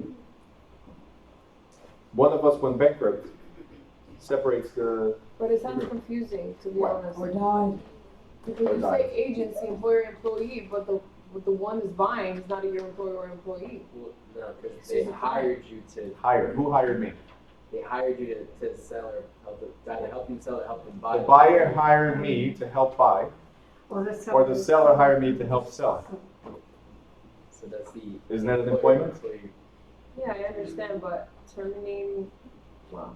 Terminate. So why would you keep on working with me if I went bankrupt? No, the thing is, Oh, that you when think it's Or if I die. the term itself is when you think of an agency, you're thinking of like, let's say New Direction. And that's And why, that's when you think like, oh, it goes bankrupt, it's closed, New Direction is closed because, you know, I went bankrupt as your No. client. Oh, okay. That's where I was, And this is the reason why I asked a bunch of times, what's agency? That's why I keep on going back to it, because most people think exactly what you're thinking. I thought of it when I was sitting in that chair. Well, not this one, because these are new. But when I was sitting down as a student and I heard this the first time, I'm like, same thing. It terminates the agency? Like, you guys are done? It doesn't make sense, right? But the term agency, we spoke about it yesterday, I'm reinforcing it today. The term agency means employer-employee relationship. You hired somebody. The buyer hired the agent. Therefore, agency. Yes, technicality, yeah. So the buyer hired the agent. The seller hired the agent. Creates the agency. Okay, employer, employee. Okay, so not the agency like the company, but the agency agreement between us, employer, employee. Okay? Right above dual agency. Right above dual agency. It says if a broker represents both parties in the same real estate transaction, he or she can collect from only one of them. I'll explain that better in a different chapter. Right now, just highlight, put stars. Can only collect from one of them. That goes back into the agreement. Yep. Let's go to dual agency. What is dual agency? Yeah, it's very similar to insurance. What is dual agency? Ms. Jones, I'm sorry. Representing buyer and seller. So you represent both parties. Okay? Is dual agency legal? Make the money. Make the money. There you go. Yes. Is dual agency legal? Yes. No, it's not. Illegal? It's illegal. Is it legal? If No one says anything? no one says anything, if it's undisclosed. That's why it has to be disclosed dual agency. Okay, very important. So it says right here, dual agency means the broker represents both parties in the transaction at the same time, while dual agency in itself is not illegal. Highlight, underline, put stars. Undisclosed dual agency is. And if you represent both, like Yasmin was saying, it's more, Make the big check. the bigger check, it's more money. You only get paid from one of them, Yeah. but it's a commission for both sides. Wait, if So either dual- one side pays or the other side pays. The dual agency, it's illegal. Dual agency is illegal if it's undisclosed. Like meaning like you don't read the agreement, basically? Nope. Let me explain right now. Next page. First of all, in the second paragraph, second sentence there says something that you guys asked before. Well, just sending by email, if it's enough. It says simply giving the buyer the mandated consumer information statement is not enough. Remember that. Simply giving it, providing it is not enough. They have to sign. Stars? You're going to have stars on this next section. Do you see where it says disclosed? Disclosed dual agency? Okay, a bunch of stars. Disclosed dual agency is legal in New Jersey if the broker, right? If the broker explains fully the legal duties that will or will not be available from him or her. Meaning, I'm telling the seller, I'll represent the buyer as well. And I'm telling the buyer, I'll represent the seller as well. This is what you can expect from me, representing both parties. Okay? And when do we disclose this stuff? Beginning. In the beginning with the CIS, correct? Discloses any other business relationship that might affect the proposed transaction. And look what it says. Obtains the buyer's and seller's written, underline this, written, informed consent to the brokers acting as a dual agent, in addition to the CIS. Written, informed consent. Written, informed consent. Both parties must acknowledge in writing that they're okay with you representing the other party. Okay? So they signed this. They have to sign saying that it's okay for you to represent both sides. And also, because I'm not representing one side only, my best interest is not to one side only.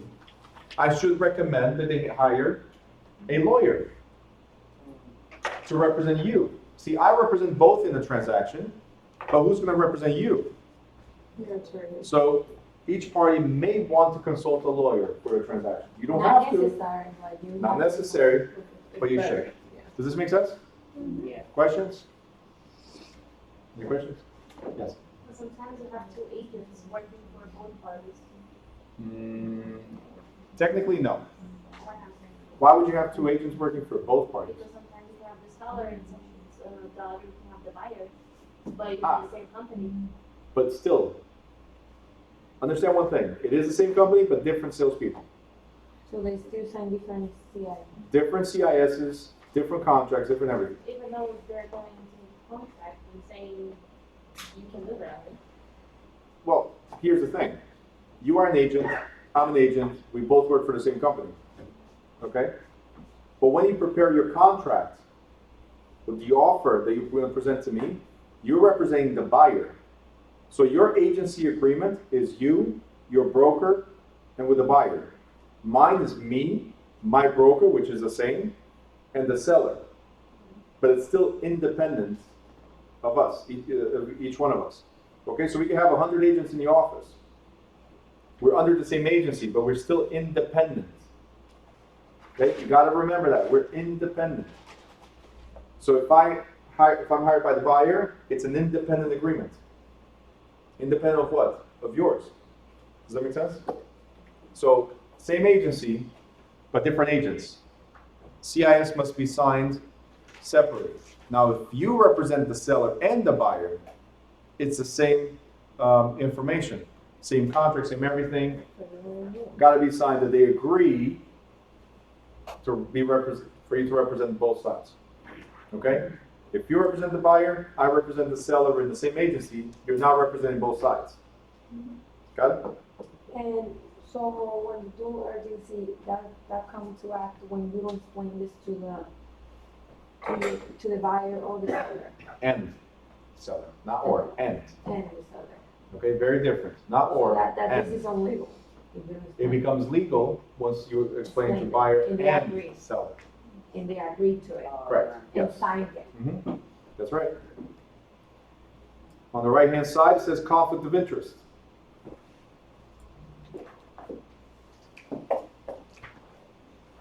You can just highlight it. I'm not going to go over this in detail, just highlight for now. But conflict of interest is anything that you might have an interest in that could affect the transaction. For instance, you're helping sell your mom's house. Do you think there's a interest there? Yeah. A conflict of interest, maybe? Because now you're pulling to the seller's interest, which is your interest because it's somebody you're close to.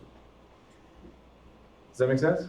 You're not representing the sale itself, you're representing somebody that you know, that you have a connection to.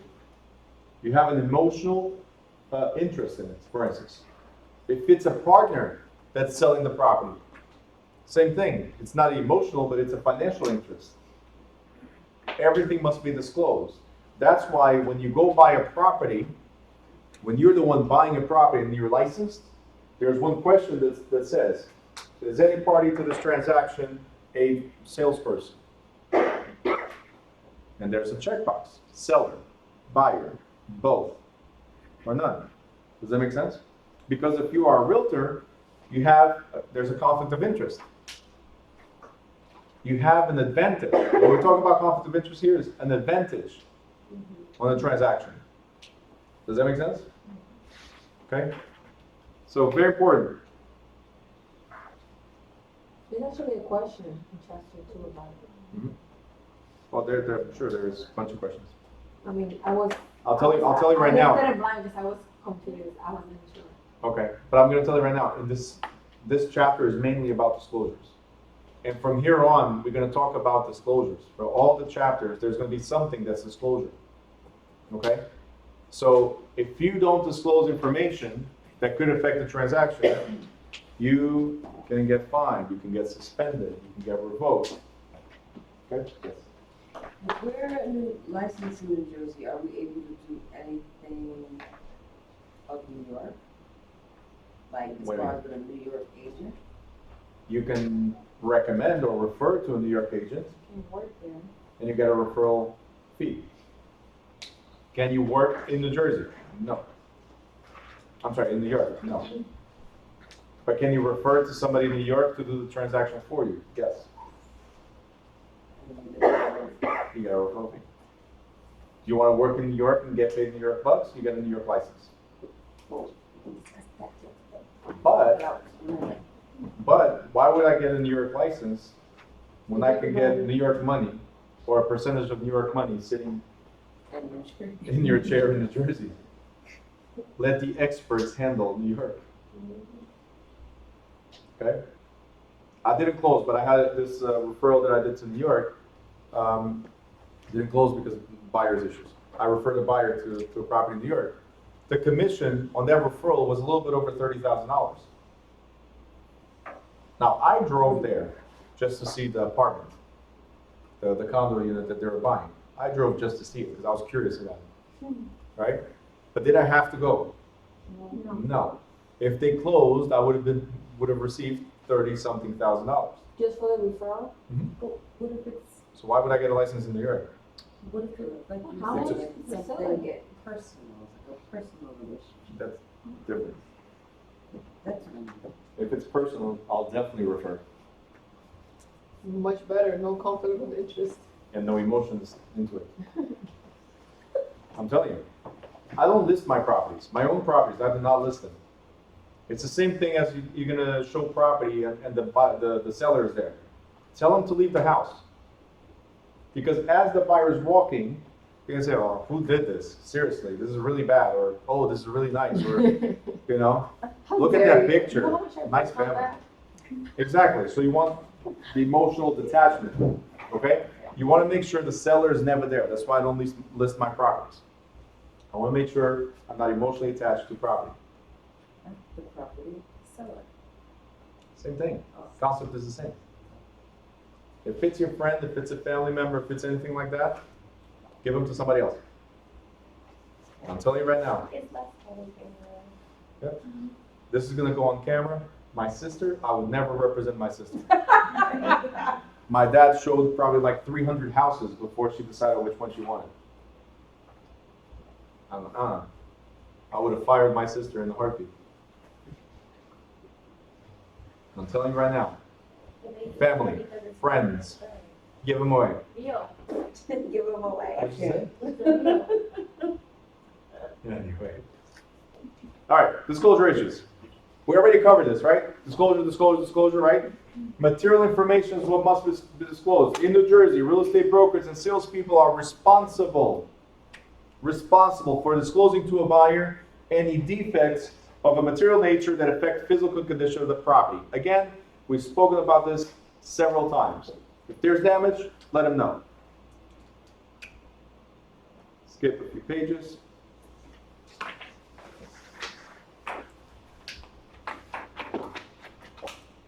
Go to page 39. What happens if they don't disclose it? They'll You could disclose buy it. it- you could buy it up in- If they disclose, you could get sued. If they find out later, you could get sued. Make sure you disclose everything. The person has to sign a paper. Yeah. No, but what if they don't tell me, like, oh, listen, before showing this property, I wanna let you know that there's an underground oil tank. And then they found out later, you Yeah. could get sued. Yeah. You could be liable for that repair. Okay, so whatever you don't disclose, you're gonna be liable for. Okay, just remember that. This is so cool. It actually says right here, licensees, on page 39, licensees must disclose defects that are uncoverable by a reasonable inspection. What is a reasonable inspection? Everything that you can visually see. Our job as realtors is not to go out there and lift the tiles up, dig to see if there's an oil tank. It's not our job, okay? Our job is to consult. We are real estate consultants. What does that mean?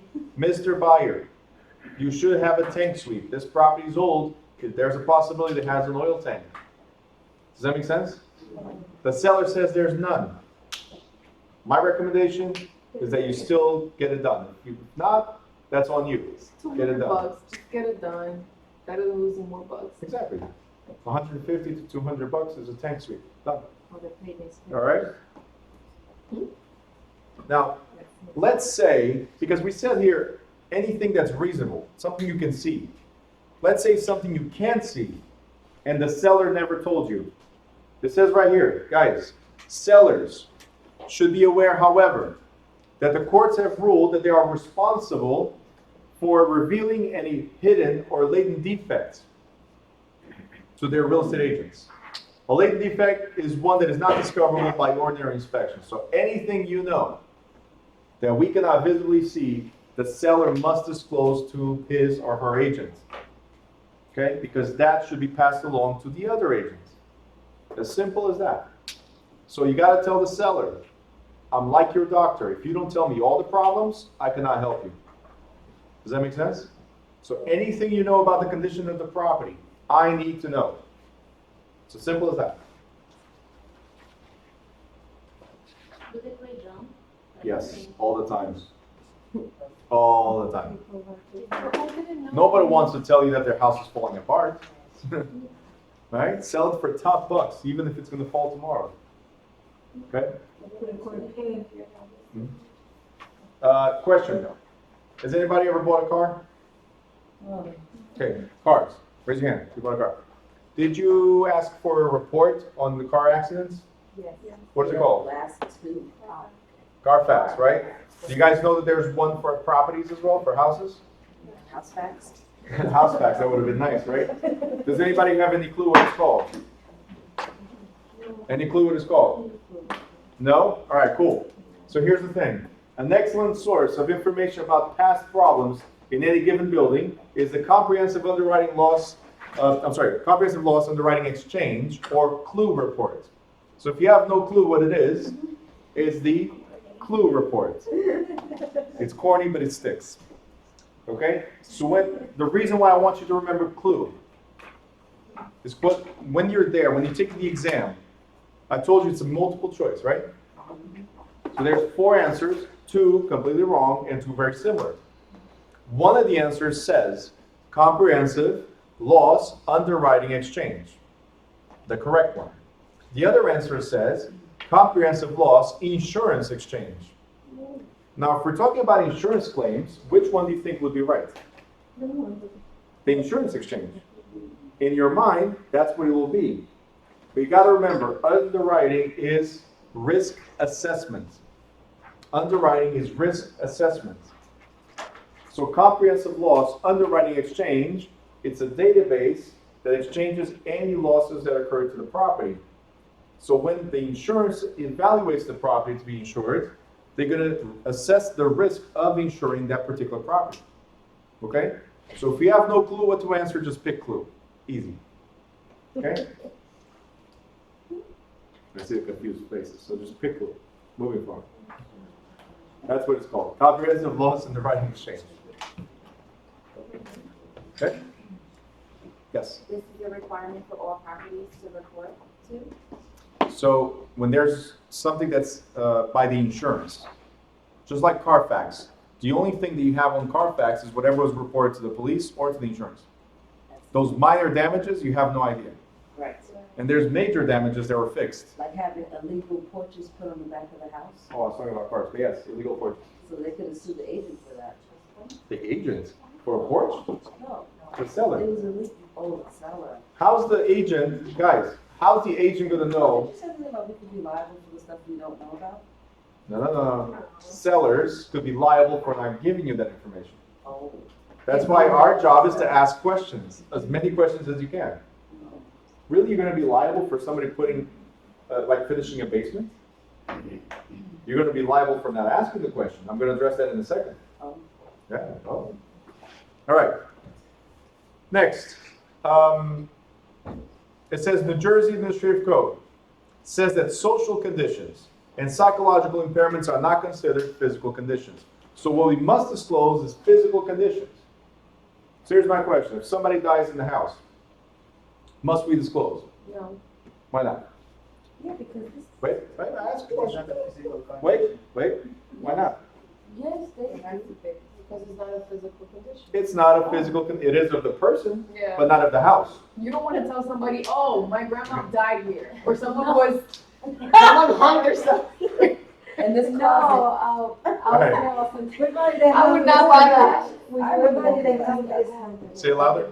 What about Oh, in the no, house then you would is see what haunted? happens. Children, they see movies like that all the time. Yeah. The house is- That's why I say yes only.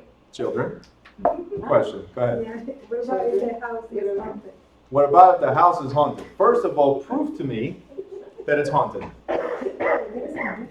The moment we have scientific explanation or proof that a house could be haunted, then maybe you'll go to court and maybe they'll say, new law, if it's haunted, you can't sell. So as of right now, there's no proof. Okay? Have you had people ask you? Haunted houses, no. No. No, because I heard I mean, some people people, died in it. they would not buy a house if they know. Have you had people All right. ask you, someone Passed away. If I had the question, the answer is no, I did not have, but I know somebody that did. Have And the I was question. trying to buy that house. So, here's the thing. It's very simple. Some people get freaked out. Oh, somebody died here, I'm not gonna buy this house. No, I won't. Okay? Wait, can you guys let me finish? Man's trying to talk. Okay, so, some people get freaked out, they won't buy the house because somebody died there. Other people, they're like, whatever. And then other people get excited and they turn it into a show, ghost hunters. They buy houses or host their show in houses just to put a bunch of cameras and any little follicle of light that shows up, there's a ghost in this house. Any creaking noise from old houses. I mean, there's a new building, there creaks all over. Does this make sense? So there's people that freak out, people that don't care, and people that get excited. They're all clients. It does not affect the physical condition of the property. Okay? Now, would I buy? Absolutely, because they're cheaper. There's a house close to Wayne that I wanted to buy. It was almost $400,000. The property was worth almost $1 million. But nobody was buying because the husband killed the wife and then killed himself in the house. But you Why? want to live there, you want it to sell. No, we find out because it was a really small town. It was in the newspaper. It was the only crime that occurred in the past 20 years. So then how is a divorce You want that house. something that No, you he wants the disclose? money. Say it again? He don't So want then the how house. is a divorce something that you would disclose? If the house was what? How is Excuse a me. divorce something that you would disclose? A divorce? Yeah. No, this was definitely a divorce. They slit No, I'm throats. saying, Wow. for example, if you No. have a house and there's a divorce that happened. You don't have to that's disclose information any of that. You don't shouldn't. have to disclose. Unless the seller says, hey, disclose whatever, let's get this done. Okay. Okay? Simple. The house my mom bought was struck by lightning twice, and they told her it's struck by lightning twice, You know those antennas outside? and she still bought it. It cost her $90,000. The house is around at like $260. Exactly. But Guys, no, be investors. But that's the, like, you bought it to sell it back, not to live there. No, it was to sell, yeah. So scared. Anywhere, people know it, so, you know. Ida, exactly. So, Ida, that's it. yeah. All right. This is usually what I say. Ida, can you repeat what you said, please? Yeah, everywhere people die, so. We've been on this earth for billions of years. You think there's not a body under your house? Exactly. Sure, but not knowing. Probably here in this building right now. Don't say that. They're about to run out of thunder. Come on. Cemetery, they also have cemeteries under the house that, you know, been there for thousands of years. That's right. Yeah. So, It's okay as long as I don't know. I wake up in the middle of the night. and that's why we don't disclose this stuff unless somebody asks. Offsite conditions. Wait, I'm sorry, so. Yes. The only thing you have to disclose is what's physically wrong with the property. Yes. Right. Okay.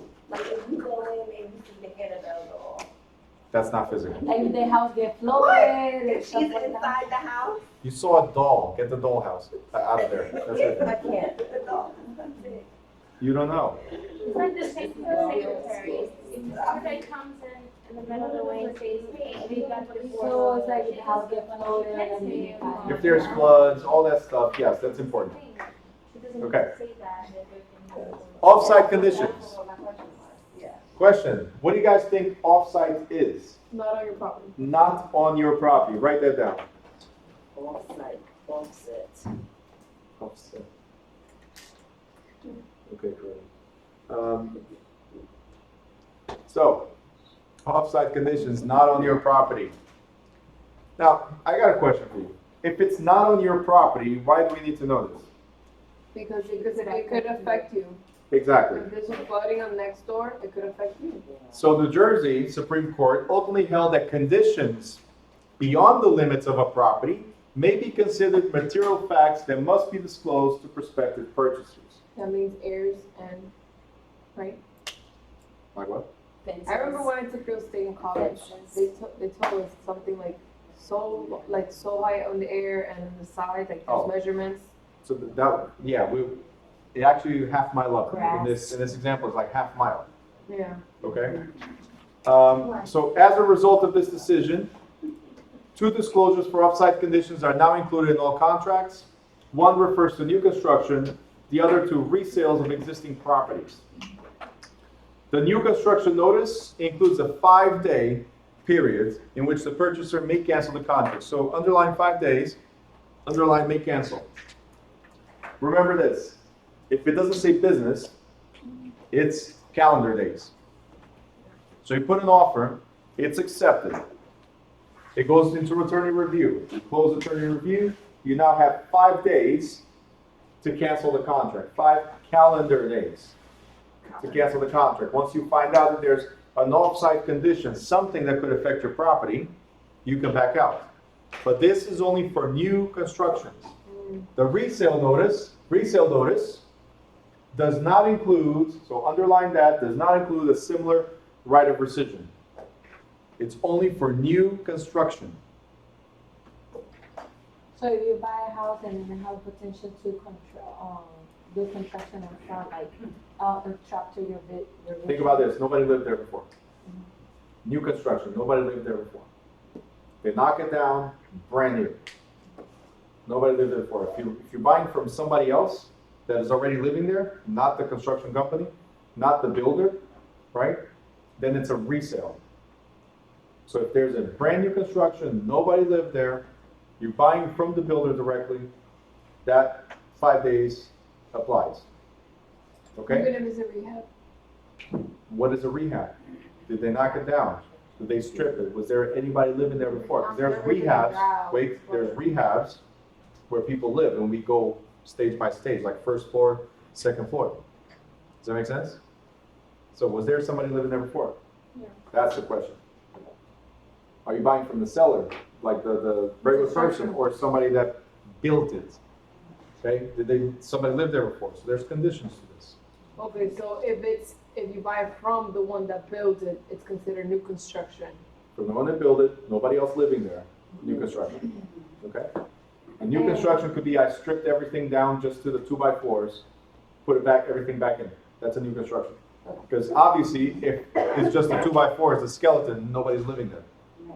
So that's what I'm trying to say. Conditions is nobody occupied it before. So you submit this for 5 days and you have. You have 5 days after you realize that there's something that could affect the transaction. You have 5 days to say, you know what, I don't want this house.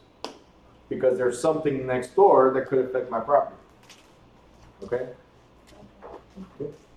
Megan's Law. Does anybody know what Megan's Law is? Yeah. What is it? Sex offenders. Megan's Law. It says, Megan's Law requires the community to be alerted to the presence of convicted, underlying convicted sex offenders. If you haven't been convicted, you're not on the list. If you have been convicted, you become part of the list. Okay? Once you're on that list, go to the next paragraph. It says in New Jersey, all contracts and leases on residential real estate that are prepared by a licensee must include Megan's Law statement. Must include Megan's Law statement. This statement advises purchasers and lessees, that the county prosecutor has a list of all known sex offenders who live in the area. Okay? Buyers and lessees can obtain this information from the county prosecutor after the sale or lease of the property has closed. After, not before, after. It says right here, licensees, please highlight, underline, put stars, put arrows, put bubbles, put whatever you got to put. But licensees are not permitted to inquire about or give any information regarding the presence of convicted sex offenders in the neighborhood. So we cannot say, hey, next door there's a sex offender. You're buying this house, but next door, like attached to yours, there's a sex offender. We cannot disclose that information. You just say that there's sex offenders in the area? No. You shut up. You don't say anything. After. You shut up about it, you don't say. It's a don't ask, don't tell policy. Don't research, What if they ask? okay? Now, what if they ask? A buyer's broker, see, your questions are answered right here. A buyer's broker can suggest that a concerned client, so somebody that asks, checks the New Jersey State Police website for a registry of sex offenders. Okay? You see, I can't disclose that, but you can go online and. Yep, that's it. Only if they We ask. give them the. If they ask. If they ask. If It's they gonna be on the ask. contract, hey, there's a site. If But they ask. If they ask, yes. The broker don't have to get the. The Well, broker he doesn't. can't. It's not don't have to, it's can't at all. No. Not permitted, don't talk about it, don't ask, don't tell. Yes, So it says that you, wait, let me go back. You cannot give before you close the deal, right? Okay, but does not make any sense for you to go on the website before and just check it out. You're probably gonna lose the sale. no, we cannot give any information. Well, okay. Got it? That's why you give it up. I'm just kidding. Oh yeah, by the way, congratulations on your purchase, by the way, sex offender on the first floor. Wow. So much you will be recommending. No, You lose the sale? here's the thing. That's exactly the question, why? Is it the seller's fault that there's a sex offender in the area? No. Does it affect the property's condition? No. No. It's a community or social event. It has nothing to do with the property itself. Now, if you're so concerned about sex offenders, Mr. Buyer or Mrs. Buyer, you should search the registry. Simple. They're everywhere, so. They're everywhere. We're down about the kids. Say it again? Especially when you have kids. Especially when you have kids. Now, guys, let me ask you something. Children, let me ask you something. If you got kids, here's the question. How many times have you moved and searched this list? Raise your hand if you actually moved and searched the list. I don't have kids, but I Okay. So, well, female, definitely search regardless. But I'm close to, I live close to school, So you want to know if the kids are sex offenders? No, I wanna make sure that there's no offenders that close. Sex offenders is not just the schools, it could be also. They shouldn't be close to They schools, shouldn't be actually. close to They're not school. permitted to be They're not close to supposed schools. be. All right, We stay so home alone sometimes. you asked, okay, you researched. Why did you guys do that? Yeah. Like, why did you Well, research? I did it because my sister, she's a lawyer, so she's with that, and she searched and see like, Okay, cool. before So she make it she's out, definitely concerned. so she bring it to us. Cool. I wanna make sure I'm safe. You wanna make sure you're safe? Okay, I mean, it's cool. well. But my actually, I point did is, it when she, if she would not approach me, I would not know about it. That you could find out through an app or anything like that, Okay. or a website. But it's concern for me because I have a kid. right. Even though they're not. But that's what I'm trying to say. Before somebody alerts you, you don't think about it. I've moved several times. I got kids. Moved several times, and I never went online and say, hey, let me see if there's any sex offenders. I get updates when someone moves close to me.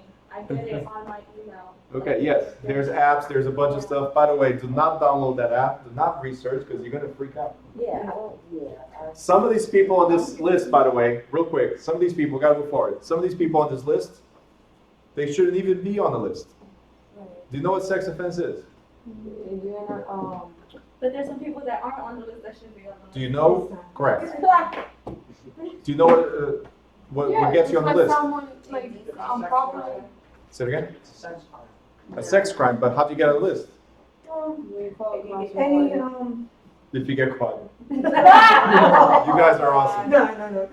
no. Exposure, for instance. Do you know what exposure is? Do you know what it is? Peeing, for instance. First time you get a warning, second time's a fine, third time you go to jail, and you get on the list. that's what I'm saying. Sexual exposure. They Or might decent pass by your exposure. house and you have the window open and you maybe, and you have your window open, they saw you, they before you, they go there. Why were you at the window naked? Oh, no, so people like you. People like you. Some people do. But no, You can that's surprise right. I know. You know, it's not gonna, yes, also, it's not. But that's what I'm trying to say. It's all decentralized. I didn't say Okay. that. But here's what I'm trying to say, guys. There's a lot of people on that list that shouldn't be on the list. And yes, there's people that are not even on the list that should be there. All right? Yes. Having sex in the car? If you get caught, it's exposure, so yes. See, if you get caught. You know what? I can't. Anyway, so that's why tints get darker. All right. Misrepresentation. Misrepresentation. Licensees must be careful about the statements that they or their staff members make about a parcel of real estate. Extravagant statements of opinion, like this house is the most gorgeous view in the world. These are permissible as long as they are offered as opinions, without any intention to deceive. So as long as I say, hey, in my opinion, this has the most gorgeous view in the world. Okay, as long as I say it as an opinion, it's okay. Because everybody's opinion is different. To me, the most gorgeous view of the world is the ocean. For some people, it's looking at New York, and the people that live in New York apparently is looking at Jersey. It makes no sense to me. But that's what it is. Okay? They pay millions of dollars to look at Jersey. It's insane. How do you get to that business? And Jersey makes the city. How do you get to that business? You take a New York license. For the view, everything's view. Yeah. Go try to sell a house that doesn't have a good view. The prices change. Everything is a To view. pay it, you don't even get to enjoy it. How close to the water? Closer to the water, all that stuff. Yeah. All right. So making such statements, children, making such statements when selling real estate is called puffing or enhancing the value of something. Statements of fact, however, statements of fact, when you make an actual statement, must be accurate and questions must be answered honestly. The broker must be alert to ensure that none of his or her statements can in any way be interpreted as involving fraud, which encompasses all deceitful or dishonest practices intended to harm or take advantage of another person. Skip a paragraph, make sure you put a bunch of stars here. A bunch of stars. And it says, misrepresentation covers more than a deliberate lie intended to mislead someone, which is called fraudulent or intentional misrepresentation. Deliberate lie. You wanted to lie on purpose. That's fraud. That's intentional. Who would do such a thing? There are two other classifications. There's negligent or unintentional misrepresentation, which covers false statements made by someone who should have known better. And then you have innocent or honest misrepresentation, which is a false statement by someone who believes the information to be true, but is not expected to be the expert in the subject. So these are the three types of misrepresentation. Fraudulent or intentional, you have negligent or unintentional, and the innocent or honest misrepresentation. Now, I'm going to have you guys highlight what comes next. It's different examples, but I'm going to cover all these three with one simple example, okay? So for instance, let's say I walk into this property, right, and one of the tiles is damaged. I'm the realtor. I'm about to list the property. One of the tiles is damaged, okay? I look at it and I ask you, hey, why is it damaged? Is it possible that there's a leak? There's any water damage happening here? And the seller says, yes, there is. So then I'm going to say, all right, this is what we're going to do. We're going to replace that tile because they're cheap. We're going to replace the tile. And when I call you, if it's raining, don't pick up the phone. If it's a sunny day, we're showing the house. What am I doing? I'm intentionally lying about the condition of the property by trying to show the property on days that will not show the damage. Make sense? This is just a simple example. The next one is negligent or unintentional. Negligent or unintentional. That means that I walked into this property and I did my visual inspection. but I was negligent. Being negligent, I was careless. I did not do my job properly. What do I mean? I looked, but I did not look. Does that make sense? I looked right here, but I did not look up to see if there was any damage. So I was negligent. I didn't do my job. I walked out. Next day I come in, and this is already replaced. So I should have known better. I should have seen it. I should have caught the problem. I didn't. As an example, right? There's different examples coming up. Innocent or honest misrepresentation. I walked in here to see this property to list it. The tile was already replaced. Why would I ask if there's any damage? Does that make sense? Yes? No? Say it again. I walked in here, the tile was already replaced. But you didn't saw it. I didn't see it. As your job, So, you ask if there's I should ask, but now I ask. Okay, so there's no damage. Most people don't ask because they don't see the damage. You should still ask, but let's say I didn't ask. Okay? Looked up, everywhere, looks good, this is what it is. I should always ask, of course. This is part of negligence too, but I should always ask. But let's say I did ask and the seller says, nope, there's no problems. See, I was innocent and honest when I said to you, the buyer, there is no problem with this property. Who is the one that caused fraud? Who was intentional in this case? The seller, not me.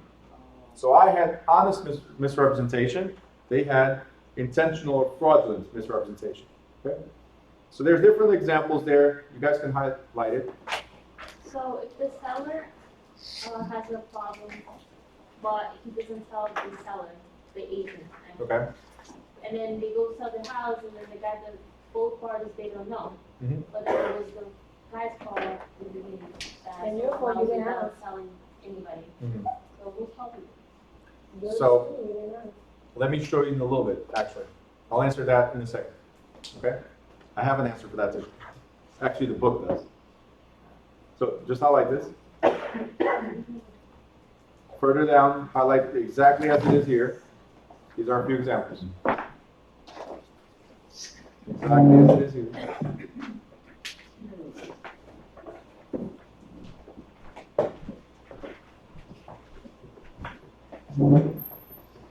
Hey, do we have like 5 minutes for, No. so you can go see that? No. Please. We're about to be done. Why you want a 5-minute break? We're last run. Just she went to the buffer. I wanna go to it too. Keep quiet. It's fine. Listen, it's 9:19. Okay. We've been here for 2 hours. Next time before class, good news. No, yesterday we have a break, right? Fine. Like, You did? Between chapters. You did? Well, here's the thing. It's 5 minutes, I promise. I've You're not been, here. and this is the reason why. I've been trying to get you guys to breaks, but we haven't been able to move forward. And I wanna be done in 4 weeks. Yes. Run, Forrest, run. That's why I When wasn't is even the thinking about end it. date? The end date? Yeah. Or intended. No, honestly, you never answered that question to me. She was in it. What? This is misrepresentation. Chapter Sold 22. us something else. This is misrepresentation. And I can't finish. No, honestly, when is it intended to be done? The court chapters will, so chapter 22 is August 2nd. August 2nd? 3 Fridays from Extra now. week. 3 Fridays. Only because my baby's The reviews, Will be from the 5th. the reviews will be from the 5th to the 9th. Okay, so we have 4 months. Oh, 3 more. Can you record Which that? is third. I'll record everything. Yes. You're when it's summer, you don't wanna be here. Yes. It's good as in the evening, I guess. So August 2nd is the. I don't know, the couple hours. I hope so. Everyone wants to take a break. All right. Did you guys finish highlighting this part? Wait, I don't know where I'm going. Right here in front of you. Right above. Board reciprocation. On the right-hand side on top, highlight exactly as it is here.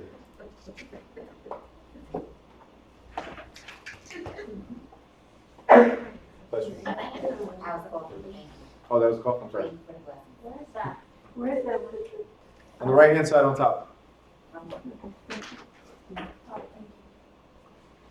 I already covered all this with the tile example.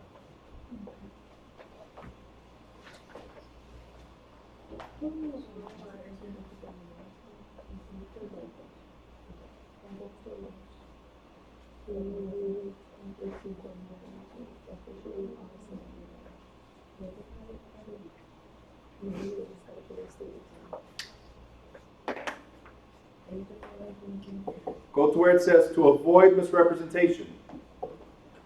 To avoid misrepresentation. Do you prefer like this or smaller?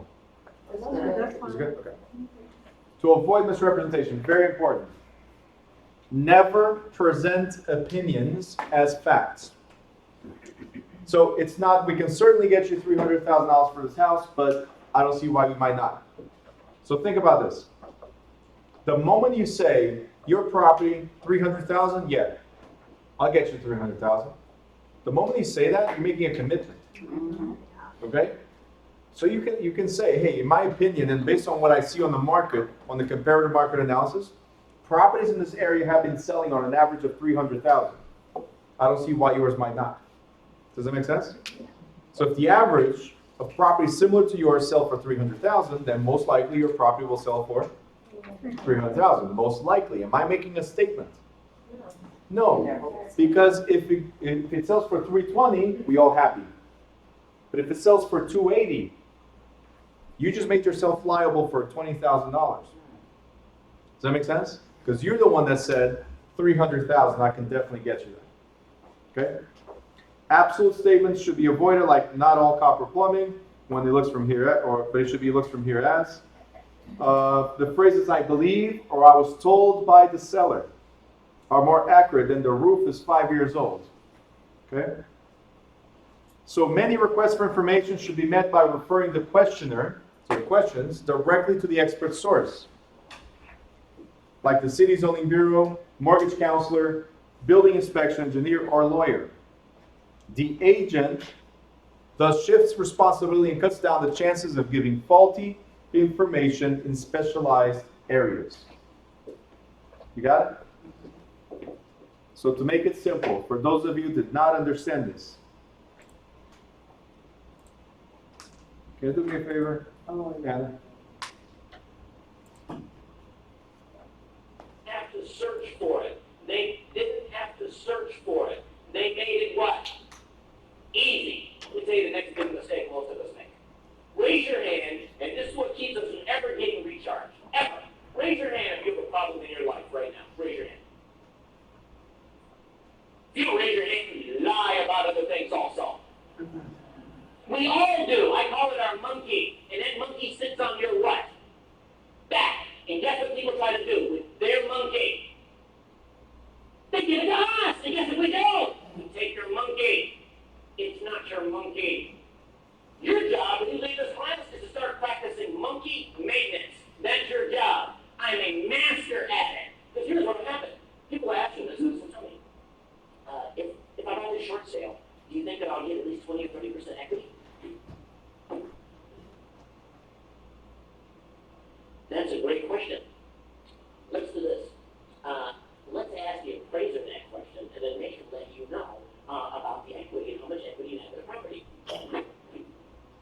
Everybody raise your right hand. Go like this. Come to the person next to you and say, it's not my monkey.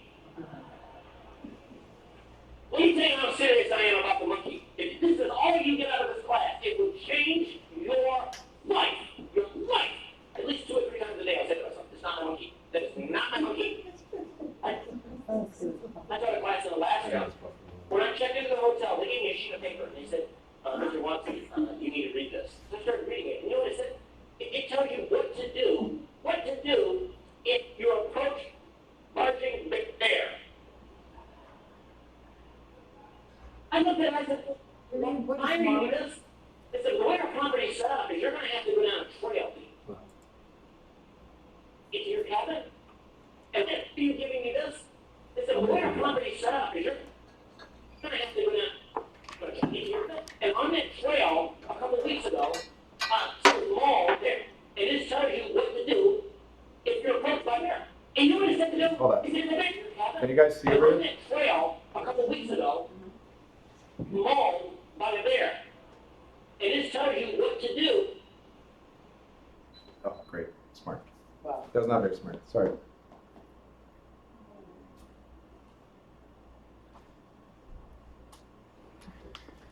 Ah.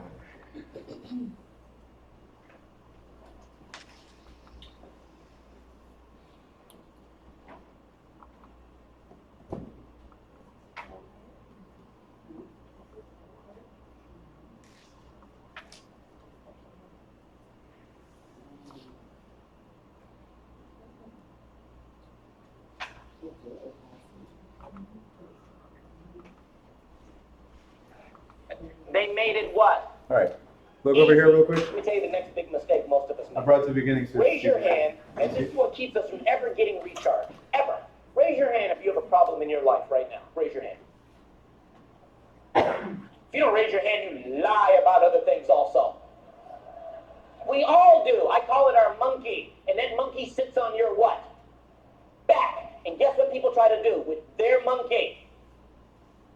They give it to us. And guess what we do? We take their monkey. It's not your monkey. Your job when you leave this class is to start practicing monkey maintenance. That's your job. I'm a master at it. Because here's what will happen. People ask you this, so tell me. If I buy this short sale, do you think that I'll get at least 20 or 30% equity? That's a great question. Let's do this.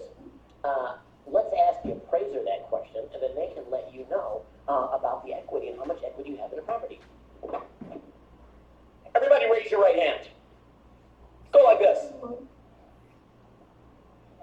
Turn to the person next to you and say, it's not my monkey. Let me tell you how serious I am about the monkey. If this is all you get out of this class, it will change your life. Your life. At least 2 or 3 times a day I'll say to myself, it's not my monkey. That is not my monkey. I taught a class in Alaska. When I checked into the hotel, they gave me a sheet of paper and they said, Mr. Watson, you need to read this. So I started reading it. And you know what it said? It tells you what to do if you're approached by a charging bear. I looked at it and I said, well, why are you giving me this? They said, well, the way our property's set up is you're going to have to go down a trail to get to your cabin. And on that trail, a couple weeks ago, someone was mauled by a bear. And this tells you what to do if you're approached by a bear. And you know what it said to do? It said if a bear charges you, make yourself look as big, as imposing as possible. To a bear. A bear. It said if the bear keeps charging, that doesn't work. Cover up all your vital organs is what you should do. Ball up and play dead. That is the best thing to do.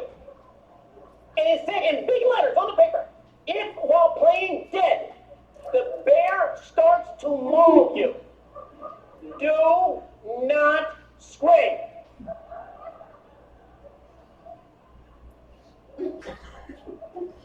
I said, sir, step into my common sense corner here. I'm being mauled by a bear, and you're telling me to not scream? He said, what happens if you scream now it becomes territorial, and the bear is probably going to have to finish you off. I looked at him, I said, this is not my monkey. This is not my monkey. This is a security issue. You need to have snipers on the trees with rifles, period. That's what needs to happen. I said, and let me tell you what's going to happen. One of your representatives is going to take me to my room. They are going in first. Once I get the all clear, then I am going in. As far as I'm concerned, this mauling is totally avoidable. Totally avoidable. He's funny. I was funny. He is funny. The question is, did you guys understand it? Yeah. No, maybe. And he's not lying about the Alaska bears. So the point was, Oh my God. a lot of people ask you, I know the light. Huh?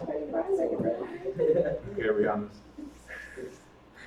So the point is, people are gonna ask you a bunch of questions that's not related to you or pertaining to you. Your job, as we're talking right here, once this pops up, your job is literally to tell them, let's talk to the right person. The more information you give, the more you're opening yourself, you're exposing yourself to liability. Does that make sense?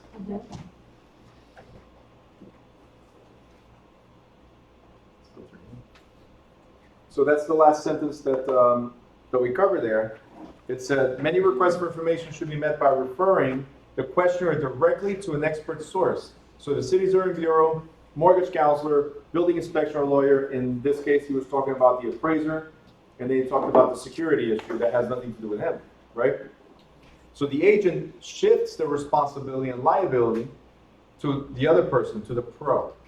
So people will ask you most questions is based on mortgage. Do you think I can get a better interest rate? Or why did this happen with my with the down payment and this and that? Oh, wait a minute. Let me ask the right person. The couple that I told you that closed 2 weeks ago, they start blasting me with messages. They go like, the guy you referred is charging me another $3,000 at closing and this and that, whatever, whatnot. And I'm like, oh, I have no idea. Let me find out. So I talk to my guy and I go like, hey, are you charging more money? He says, no, man. I explained to them the $3,000 extra is going to save them almost $50,000 in the long run, and they recuperate that money in about a year and a half. So the idea is, by putting an extra $3,000, we'll talk about this in mortgages, we went from a 5.25% interest rate to a 4.875. Does that make sense? So we dropped the interest rate on the loan. So $500, as an example, $500,000 over the period of 30 years becomes way cheaper. You guys get it? So he didn't charge more, he saved them money. Got it? But if I started answering that question without knowing what was going on, now opening to liability. Because then the person is going to go, oh, but Bruno said. You got it?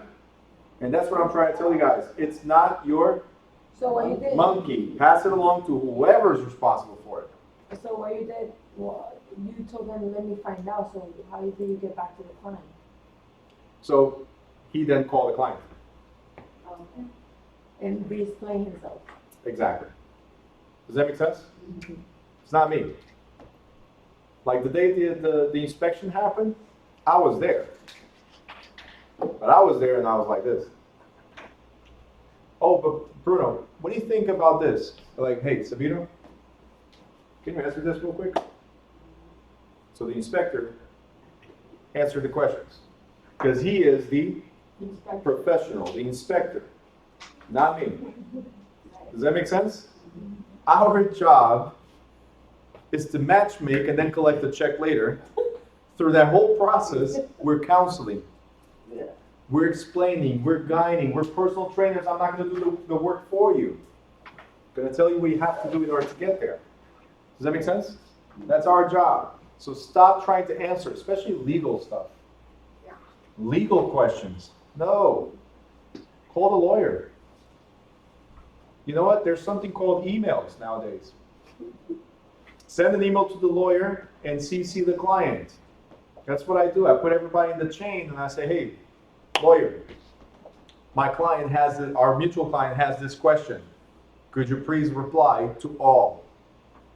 So then the attorney replies to all, and the client now has the answer in writing. Did I respond? No. The professional, the legal department. Does that make sense? The middleman. That's it. And the quicker you guys understand that, the more money you'll make. Yeah, without headaches. Well, there's always headaches. But Some are migraines. Some are tension headaches. But there's always headaches. There's no perfect transaction. I'm telling you that right now. But if you guys don't understand anything that I said right now, New Jersey Consumer Fraud Act lists in detail all sorts of misleading, fraudulent, and scam practices and sets penalties that include fines of up to $10,000 for first, next page, violation of the act. Concealing or omitting material facts about real estate is considered an unlawful practice. The Act, however, offers an exemption from liability for real estate licensee who can prove that the licensee, who's the licensee, by the way, before we reread? Licensee. We are. The seller. The salesperson. The broker salesperson. The referral agent. They're all licensed. So when it says licensee, it talks about all. Okay? When it says broker, it's a broker of record. When it says broker salesperson, is a broker operating as a salesperson, so under another broker. Does that make sense?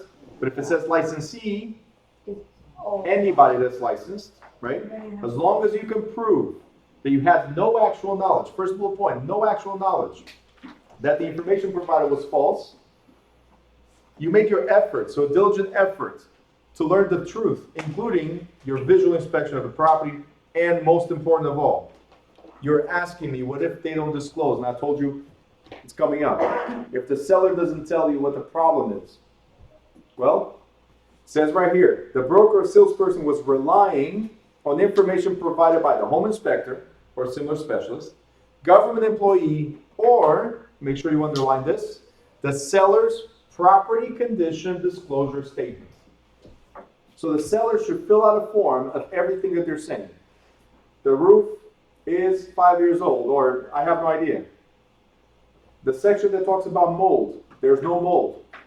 But if there is mold, hey, they said no. It's always better to say, I don't have any idea about this. Does that make sense? Than it is to say there's none. Because the moment you say there's none, you made yourself liable. For us, it's great. Because we can wash our hands. Hey, the seller said. The home inspector said. Does that make sense? So our job is to make sure everybody else plays their part. Who knows better about the house than the seller himself or herself, right? That's why they need to fill this out. Put stars right there. If they tell you there's no issues, and they wrote it down and they signed, liability is on them.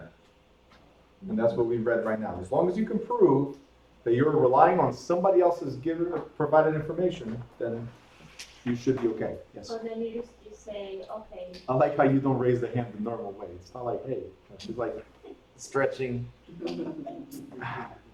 Sorry. I have another question. I always do that to you, huh? My point was, you were saying, You said, okay. yeah, so I don't know, whose fault is it? You say, oh, I don't know about it. I don't know how long they'll change. I don't know if there's anything. See, when you say I don't know, you're being more honest than no. Does that make sense? Well, So you still have liability, you still have liability, but at least that statement was provided to the buyer. So the buyer is now aware that an inspection should be done for that particular matter. Inspection should be done regardless on the buyer's side. But what we're trying to say is, if the seller says, no, there's nothing here, right? Then it's a statement of fact. And the buyer is relying on that as well. So they might not do an inspection for something like the roof. I might not inspect the roof because you just replaced it, so there's no need. Does that make sense? yeah. If they say there's no underground storage tank, like oil tank, I'm going to rely on that. I don't have to do the tank sweep, which is extra stuff. You guys understand what I'm saying? But if they say, I don't know, then as a buyer, after I look at that, okay, well, if they don't know, maybe we should do this. Just to be safe. You see the difference? Right? A statement. But then if you don't go for it, if the buyer say, okay, well, never mind, it's not good. Then, The inspection didn't go over, or, well, if it was not inspected for, then the buyer is liable for not inspecting. Because the seller said they don't know. Then you should automatically go like, hey, let's do this. What about Does that make sense? they said, no, it's not, and it is, and you try to sell the house later on, and the buyer, The seller's still liable for a false statement up to 6 years. so if you pass the 6 year, it's on the new owner. Yeah. Okay. It's tough. Right? You have up to 6 years to sue somebody based on a That contract. was a good question. That was a good question. It was. Antitrust laws. Antitrust laws. It says the real estate industry is subject to federal and state antitrust laws. The most common antitrust violations that can occur in the real estate business are price fixing and allocation of customers or markets. Illegal price fixing occurs when the broker conspired to set prices for the services that they perform. Sales commissions, management rates, for instance, rather than letting those prices be established through competition in an open market. So, what is the standard commission in Jersey? Negotiable, very good. So if a broker sets a standard, you're getting into the illegal price fixing. You guys understand? There can be no standards. So what would you say in that case, as a salesperson to the broker? What? It's illegal?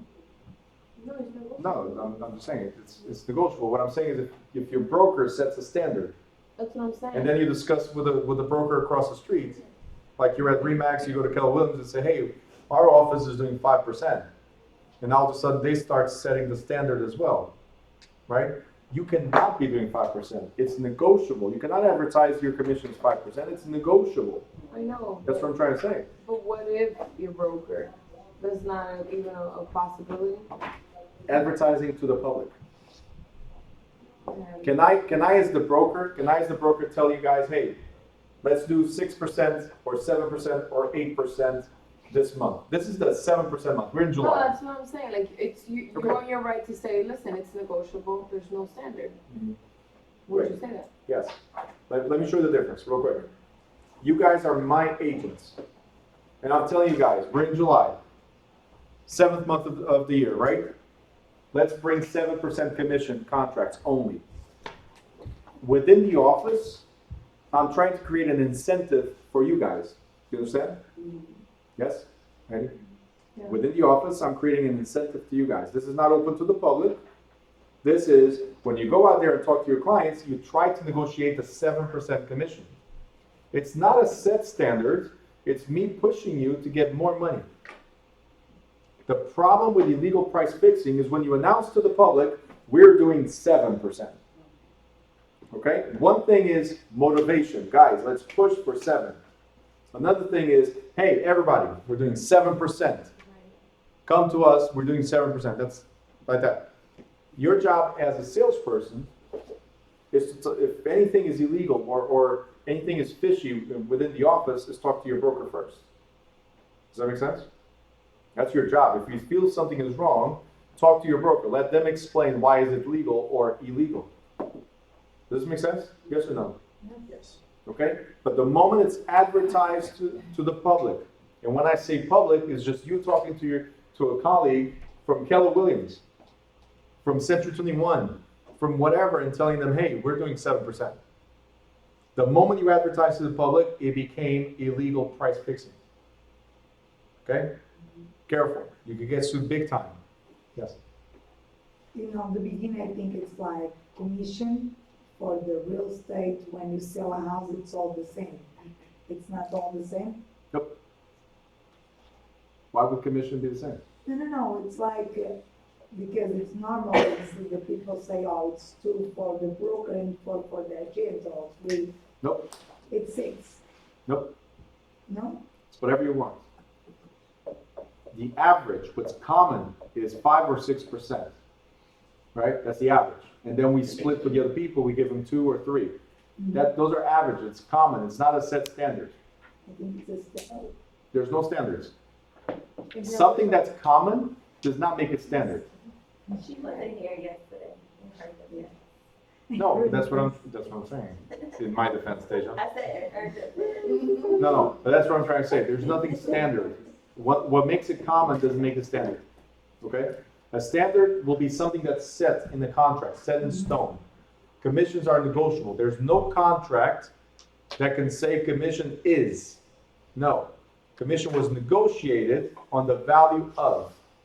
Does that make sense? There's no standards. Simple. Okay, so you have a salon, right? In your salon, your prices are the New Jersey standards? No, Why not? because it's negotiable. There you go. Is it within reason with the other salons? Yeah. Or it's higher, it's lower? If there's some more bone. Sometimes it's higher, sometimes it's low. That's what I'm saying. So you made that deal. It's yours. Within your salon, that's what you charge. Does that make sense? But there's no standard. There's nothing that says it has to be $30 for a haircut. There's nothing that says that. Okay? You guys got it? Next. Allocation of customers or markets would involve an agreement between brokers to divide their markets and refrain from competing with each other's business. So now we're saying, hey, this office, Remax over here, is going to deal with properties up to $250,000. Guys, I've made a deal with Keller Williams over here. We deal with properties up to $250,000. And the deal is, if it's $250,000 or above, you guys deal with it. This is creating a monopoly. That means if a customer comes here and says, I want to buy a house up to $100,000, we can't do it. Go over there. They control the market. They control that small market. Does that make sense? While these guys control the bigger market. That's illegal. All right? And to make you guys understand how illegal it is and how you should go over this again over and over and over, all the way at the bottom it says penalties. For such acts are severe. Under the Sherman Antitrust Act, people who fix prices or allocate markets may be found guilty of a misdemeanor punishable by a maximum of $1 million fine and 10 years in jail, prison. All right? So $1 million fine and 10 years in jail. So go ahead, set prices. That seems pretty worth it. It's pretty worth it, right? Yeah, it's pretty worth it. But it gets better. In a civil suit, a person who has suffered a loss, all the way to the top, because of such activities may recover triple the value of the actual damages plus attorney fees and costs. So the buyer or the seller that suffered from this can come after way more than $1 million. You guys got it? If they don't have it, what you gonna do? Well, there's something called a levy or a lien on everything you might have in the future. So every time you do your taxes, every time you buy a property, this is going to be pending. I know, if you're in jail for 10 years, Huh? if the person is in jail for 10 years, you're not being able to pay that back to me. We'll wait. You haven't got it? I have somebody that's about to be released in September. I'm waiting for the money. Oh, God, Jesus, you have okay. Yeah, they all money, but take it out of the, yeah. He's been there for, it's going to be 5 years. It's for a basement you took out already? I'm going to be waiting by the gate. Where's my money? No. People say Steve Bruno. No, they already have, they already have a lien against his taxes on any future earned income. And because this person was in the situation that he was, he has to work for somebody else. So once they work for somebody else, a portion out of the Was like the paycheck same comes to. Case scenario like that? No, it was regarding money laundering. So anyway, people will steal your money. Just know that. Be ready for it. So it sucks because he had a wife, 3 kids, and they've been living without the dad for almost 5 years. Crime doesn't pay. That was his decision. That's what I'm saying. That was his decision. Yeah. But it still sucks because I'm a father, so I know what it is. Wait, are you talking about the guy from Real Housewives? No. Okay, never mind. This is from the fake housewives. I'm sorry, it's a personal, maybe this is gonna be a personal question, and I don't know if we could discuss this, but for, in case in the future, as a future seller or broker, like it happened to us, this person was working with you? No, this is it was a private transaction. Okay, It so was this as an person- investor, not as a realtor. It was as an investor, not as a realtor. So he invests with money non-legal? I gave him money for an investment. He mishandled the money, right? Me and 200 other people. He mishandled the money, and he got caught by the feds. And you I was sue a- him. And I was a witness to the case, and the judge enforced that once he comes out, any money that he makes must be restituted to the victims. Me being one of Like them. paying back what you invested. So you didn't find out anything, they came back to you and you guys. Yeah. All right. I just find it funny every time I get an email from the feds and say, hey, update. Oh. He's getting released. Update. He's getting released with no parole. Or he's staying with no parole, or whatever. All the updates. Anyway. Ethics, liability, and the simple offenses. We already ran over all of this. I just want you to highlight exactly what it says here. It is possible for a broker to incur liability, even though acting in all honesty and goodwill. If you go towards the middle, you can have a civil suit for damages, criminal prosecution, either suspension or loss of license. We covered this. You can prevent liability if you disclose. So full disclosure prevents liability. Didn't we talk about this already? Great. On the other hand, the problem is not immediately obvious, like you did not know about. It says right here, disclosure as soon as possible, or disclosure as soon as it's discovered will limit the liability. So there was no mold, but now all of a sudden, a month later, you find out there's mold in the house. You should automatically tell the realtor, the other realtor, hey, let your client know there's mold. They should inspect. Does that make sense? Okay, you might reduce or limit your liability. The simple offenses, we talked about most of these, just highlight the first paragraph, second paragraph, and the bullet points. So first paragraph, second paragraph, bullet points. Yes.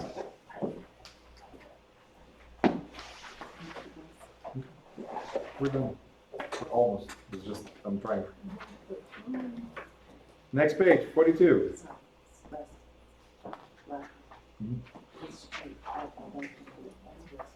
Yeah. And it stops right there. Yeah. All right, defense against claims of liability. Did you guys know we have an insurance? We are required to have an insurance. It's called errors and omissions. Errors and omissions insurance. On the next page, yes. Errors and omission insurance. This is the same as the medical malpractice. We say we being a salesperson? Salespersons and brokers. Mhm.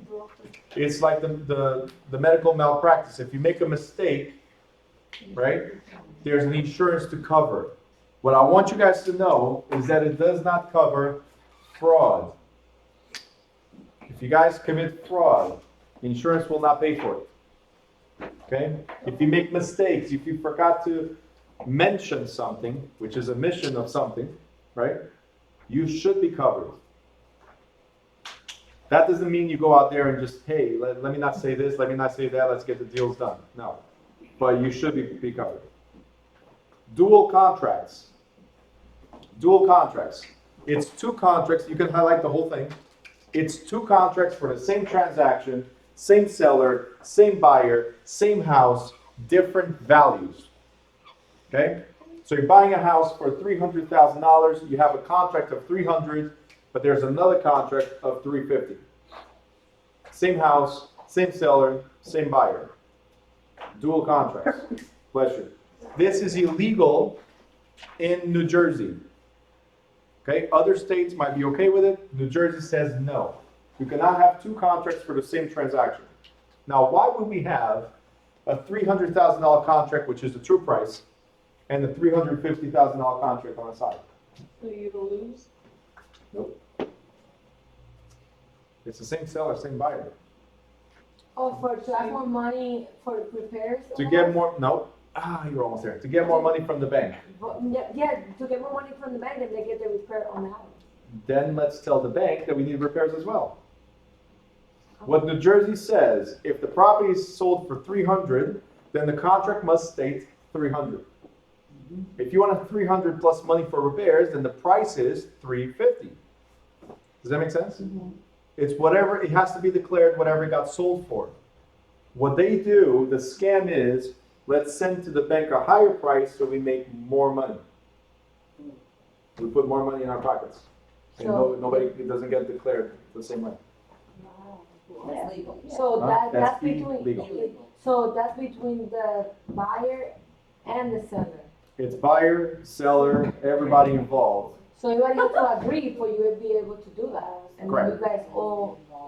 We all Problem. scam the bank. Oh. Yes. That is illegal. Ethics, that brings us to ethics. Knowing what's right, knowing what's wrong. Huh? I'm trying. Go. Ethics. Just wrong. What do we do? We do how in ethics? Do you know what ethics are? Knowing what's right, knowing what's wrong. Moral standards, right? Yes? So, ethics refers to a system of moral principles, rules, and standards of conduct, and the ethical system of a profession establishes a conduct that goes beyond merely complying with the law. These moral principles address two sides of a profession. One, they establish standards for the integrity and competence in dealing with consumers of an industry's services. And two, they define a code of conduct for relations within the industry amongst its professionals.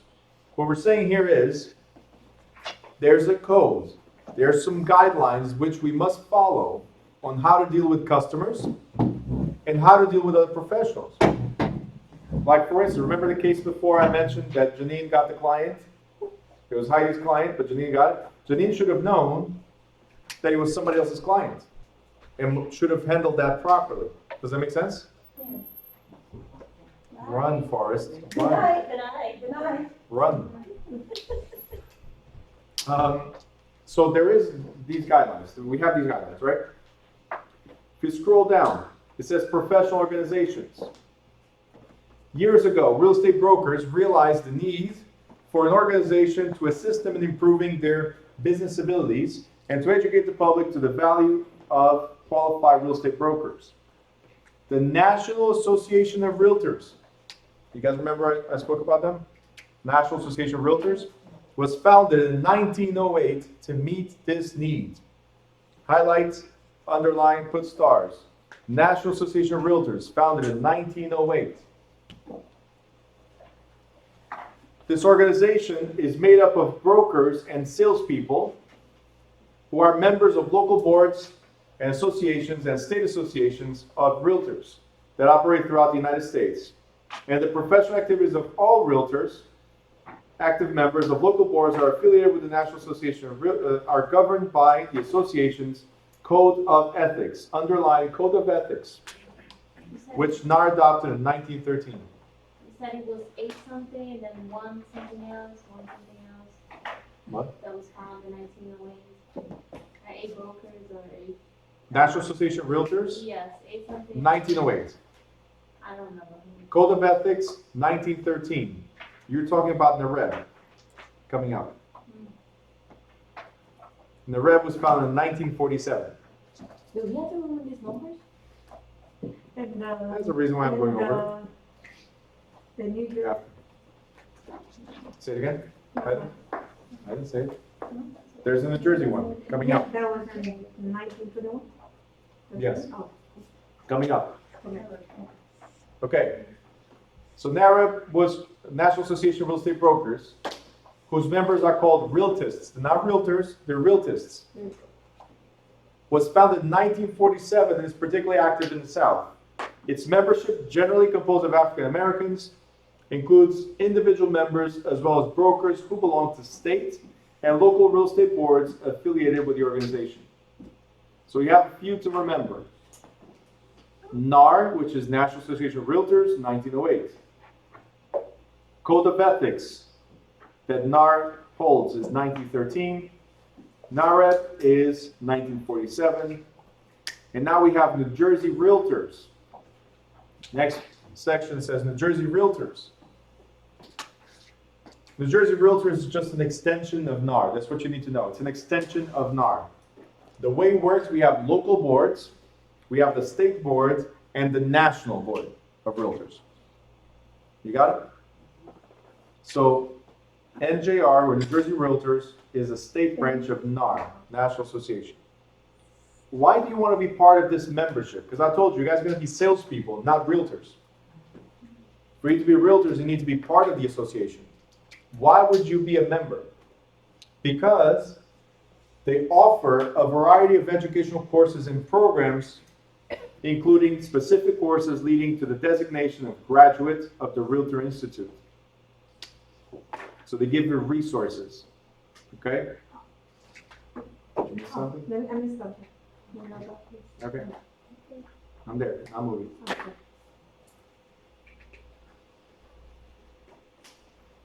You shouldn't be too worried. I mean, you have to highlight, but if you miss something, you should be getting the ebook either today or tomorrow. Okay, so what I have here, you guys are gonna have it as well. Focus more on taking notes, putting stars, the highlights will come after. Okay? Next it says, these are private trade associations, right at the bottom above designations. Private trade associations. Okay? And where it says designations. Now this is very important. I told you being part of NAR, there's benefits. Other than insurance, discounts on stuff, you have these designations that you can obtain, right? So one of them is ABR, accredited buyer's representative. That means you took a course on how to deal with buyers specifically. And I'm letting you know, there's realtors out there, they're buyers realtors. They're strictly focused on that. That's their niche. That's what they're pros, right? There's others that focus on listings. That means they deal with sellers. And that's all they want to focus on. Let me be the best at finding properties for sale, and then I get everybody else to sell my listings. Does this make sense? So ABR is because you want to focus on buyers. CCIM is for commercial. We have CRS, we have SIOR. There's different designations that will help you guys get to where you want to be. My recommendation is, do not get them all. You don't need to have all these certifications. These certifications are renewable, meaning you're going to pay for it. If you don't use it, a couple of years later, you're renewing again. So there's no point in it. Find your niche. Find the thing that you really like.